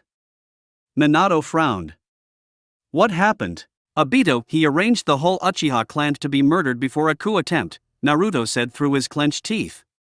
Sasuke ran away from the village, seeking power to fuel his revenge. We fought a few times. But I always kept him as a friend, until the end. I see. Minato looked away tiredly. Do not hold it against her, please. She was a good friend to your mother. I won't, Naruto said with conviction. It was long ago, from my point of view, and it never truly happened if I go by today's date. Besides, if I can prevent the massacre, then maybe he won't have such a stick up his dash. Naruto dash, Minato cut in, and he smirked. If you can, save her. Kushina would have appreciated it. Do you even have to ask? Minato looked at him, proud. That leaves Ganma's team. I don't have something special to say them. But they know bits and pieces of the Hiraishin, their own little version of it, in any case. You know of it? Yes. Naruto answered. I asked Namishi for help once after the war was finally over. Those three don't really know the Hiraishin, they are using a mixture of it and a summoning technique, right? Help them out with perfecting what they have, would you? And see to it that they are safe. As safe as a life of an active shinobi can be, anyway. So that's everyone, then? Naruto ran a hand through his hair. Man, for someone who's bad at memorizing, this is a lot of stuff. Minato smirked. There's Shimura Danzo. Tell him that the choices he wants to make, even if they look good at first, will have a price later. Naruto shuddered as he thought of the would-be sixth Hokage. Yeah, don't need to say that twice. I see that you understand what I mean, Minato observed. Danzo, he truly cares about Konoha, he added, thoughtful. If given too much freedom, he would do anything in his power to help the village. And that would be his and Konoha's downfall. Danzo again. Naruto murmured.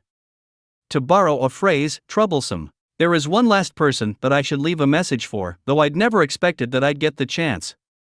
Minato took a deep breath. Obito. Naruto blinked in surprise. Minato looked uncomfortable. You said he's alive. I don't know how to better put this, since I have no idea what I might have done wrong in teaching him. He was always so cheerful and loving. I can't imagine him harming Konoha like that, not willingly. He paused, looking away. If you see him, ask, all right? Ask him why, from the man who watched him grow up. All right, Naruto had a dangerous gleam in his eyes as he said it. I'm going to find out everything there is to know about that. He sighed. I suppose that was everyone, finally? Minato shrugged helplessly. Well, I don't know if I want you to say something special to anyone else. For shinobi who are loyal, maybe make sure they understand that I am sorry that I couldn't keep protecting them longer, but if I could have, I would. There was a long, uncomfortable pause. Minato sighed. I think you should tear that seal, after all. What? Naruto shook his head. But you said dash. My purpose was over the moment I realized that you were my son.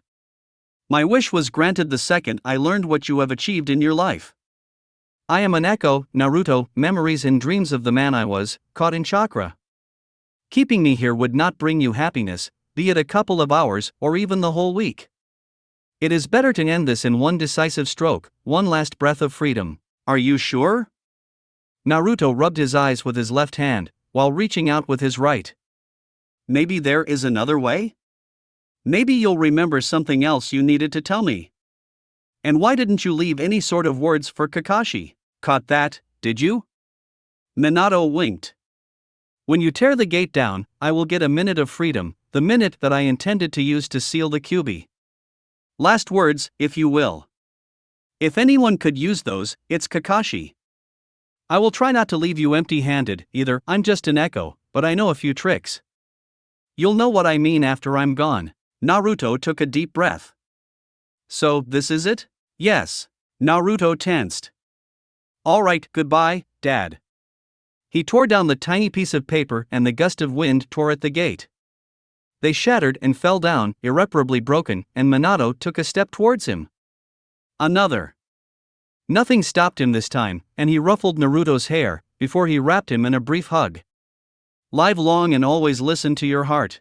And then he was not there anymore, vanishing in a whirlpool of chakra. Naruto's eyes flickered open, and he stared momentarily, confused.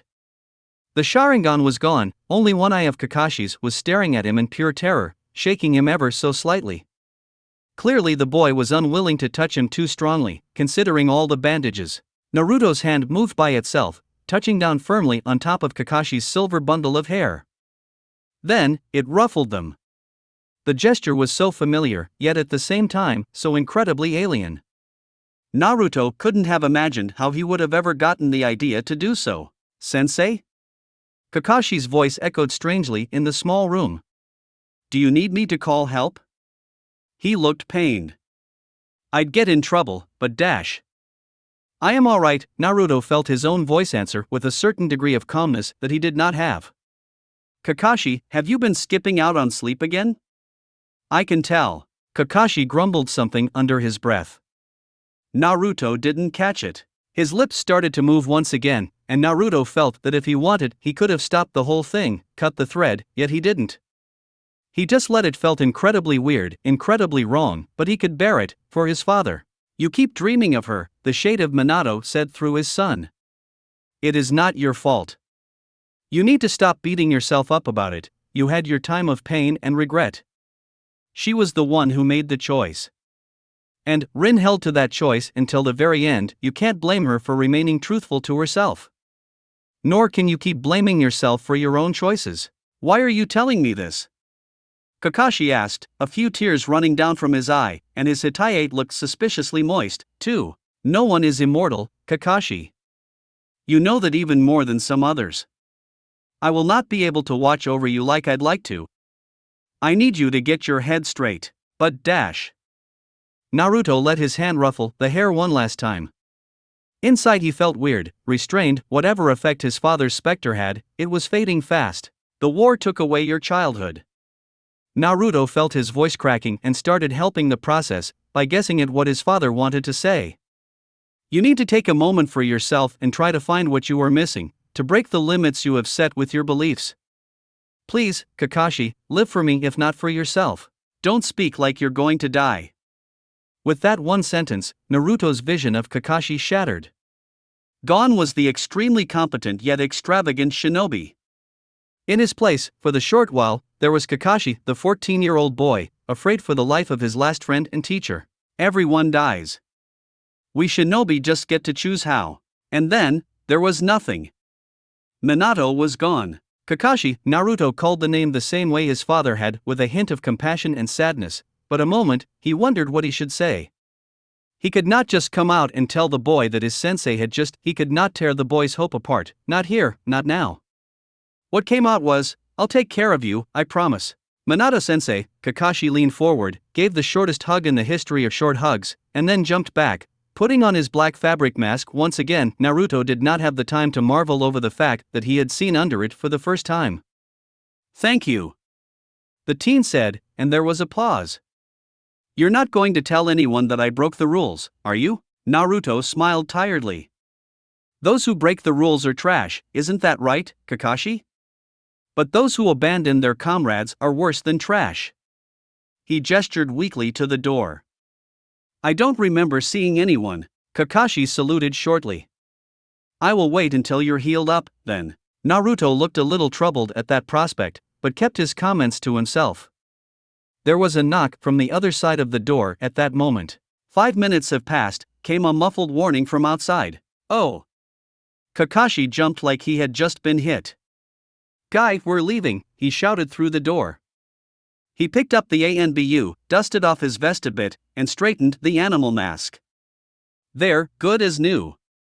He dragged the ANBU to the door, and he revealed his Sharingan once more. He was very careful not to look Naruto directly in the eyes. "Get well, sensei," he said softly as the door closed behind him. Naruto was alone. That's it for this reading. Hit like and subscribe for a free ticket pass going to the different worlds of anime fanfiction. Looking forward to having you on board again.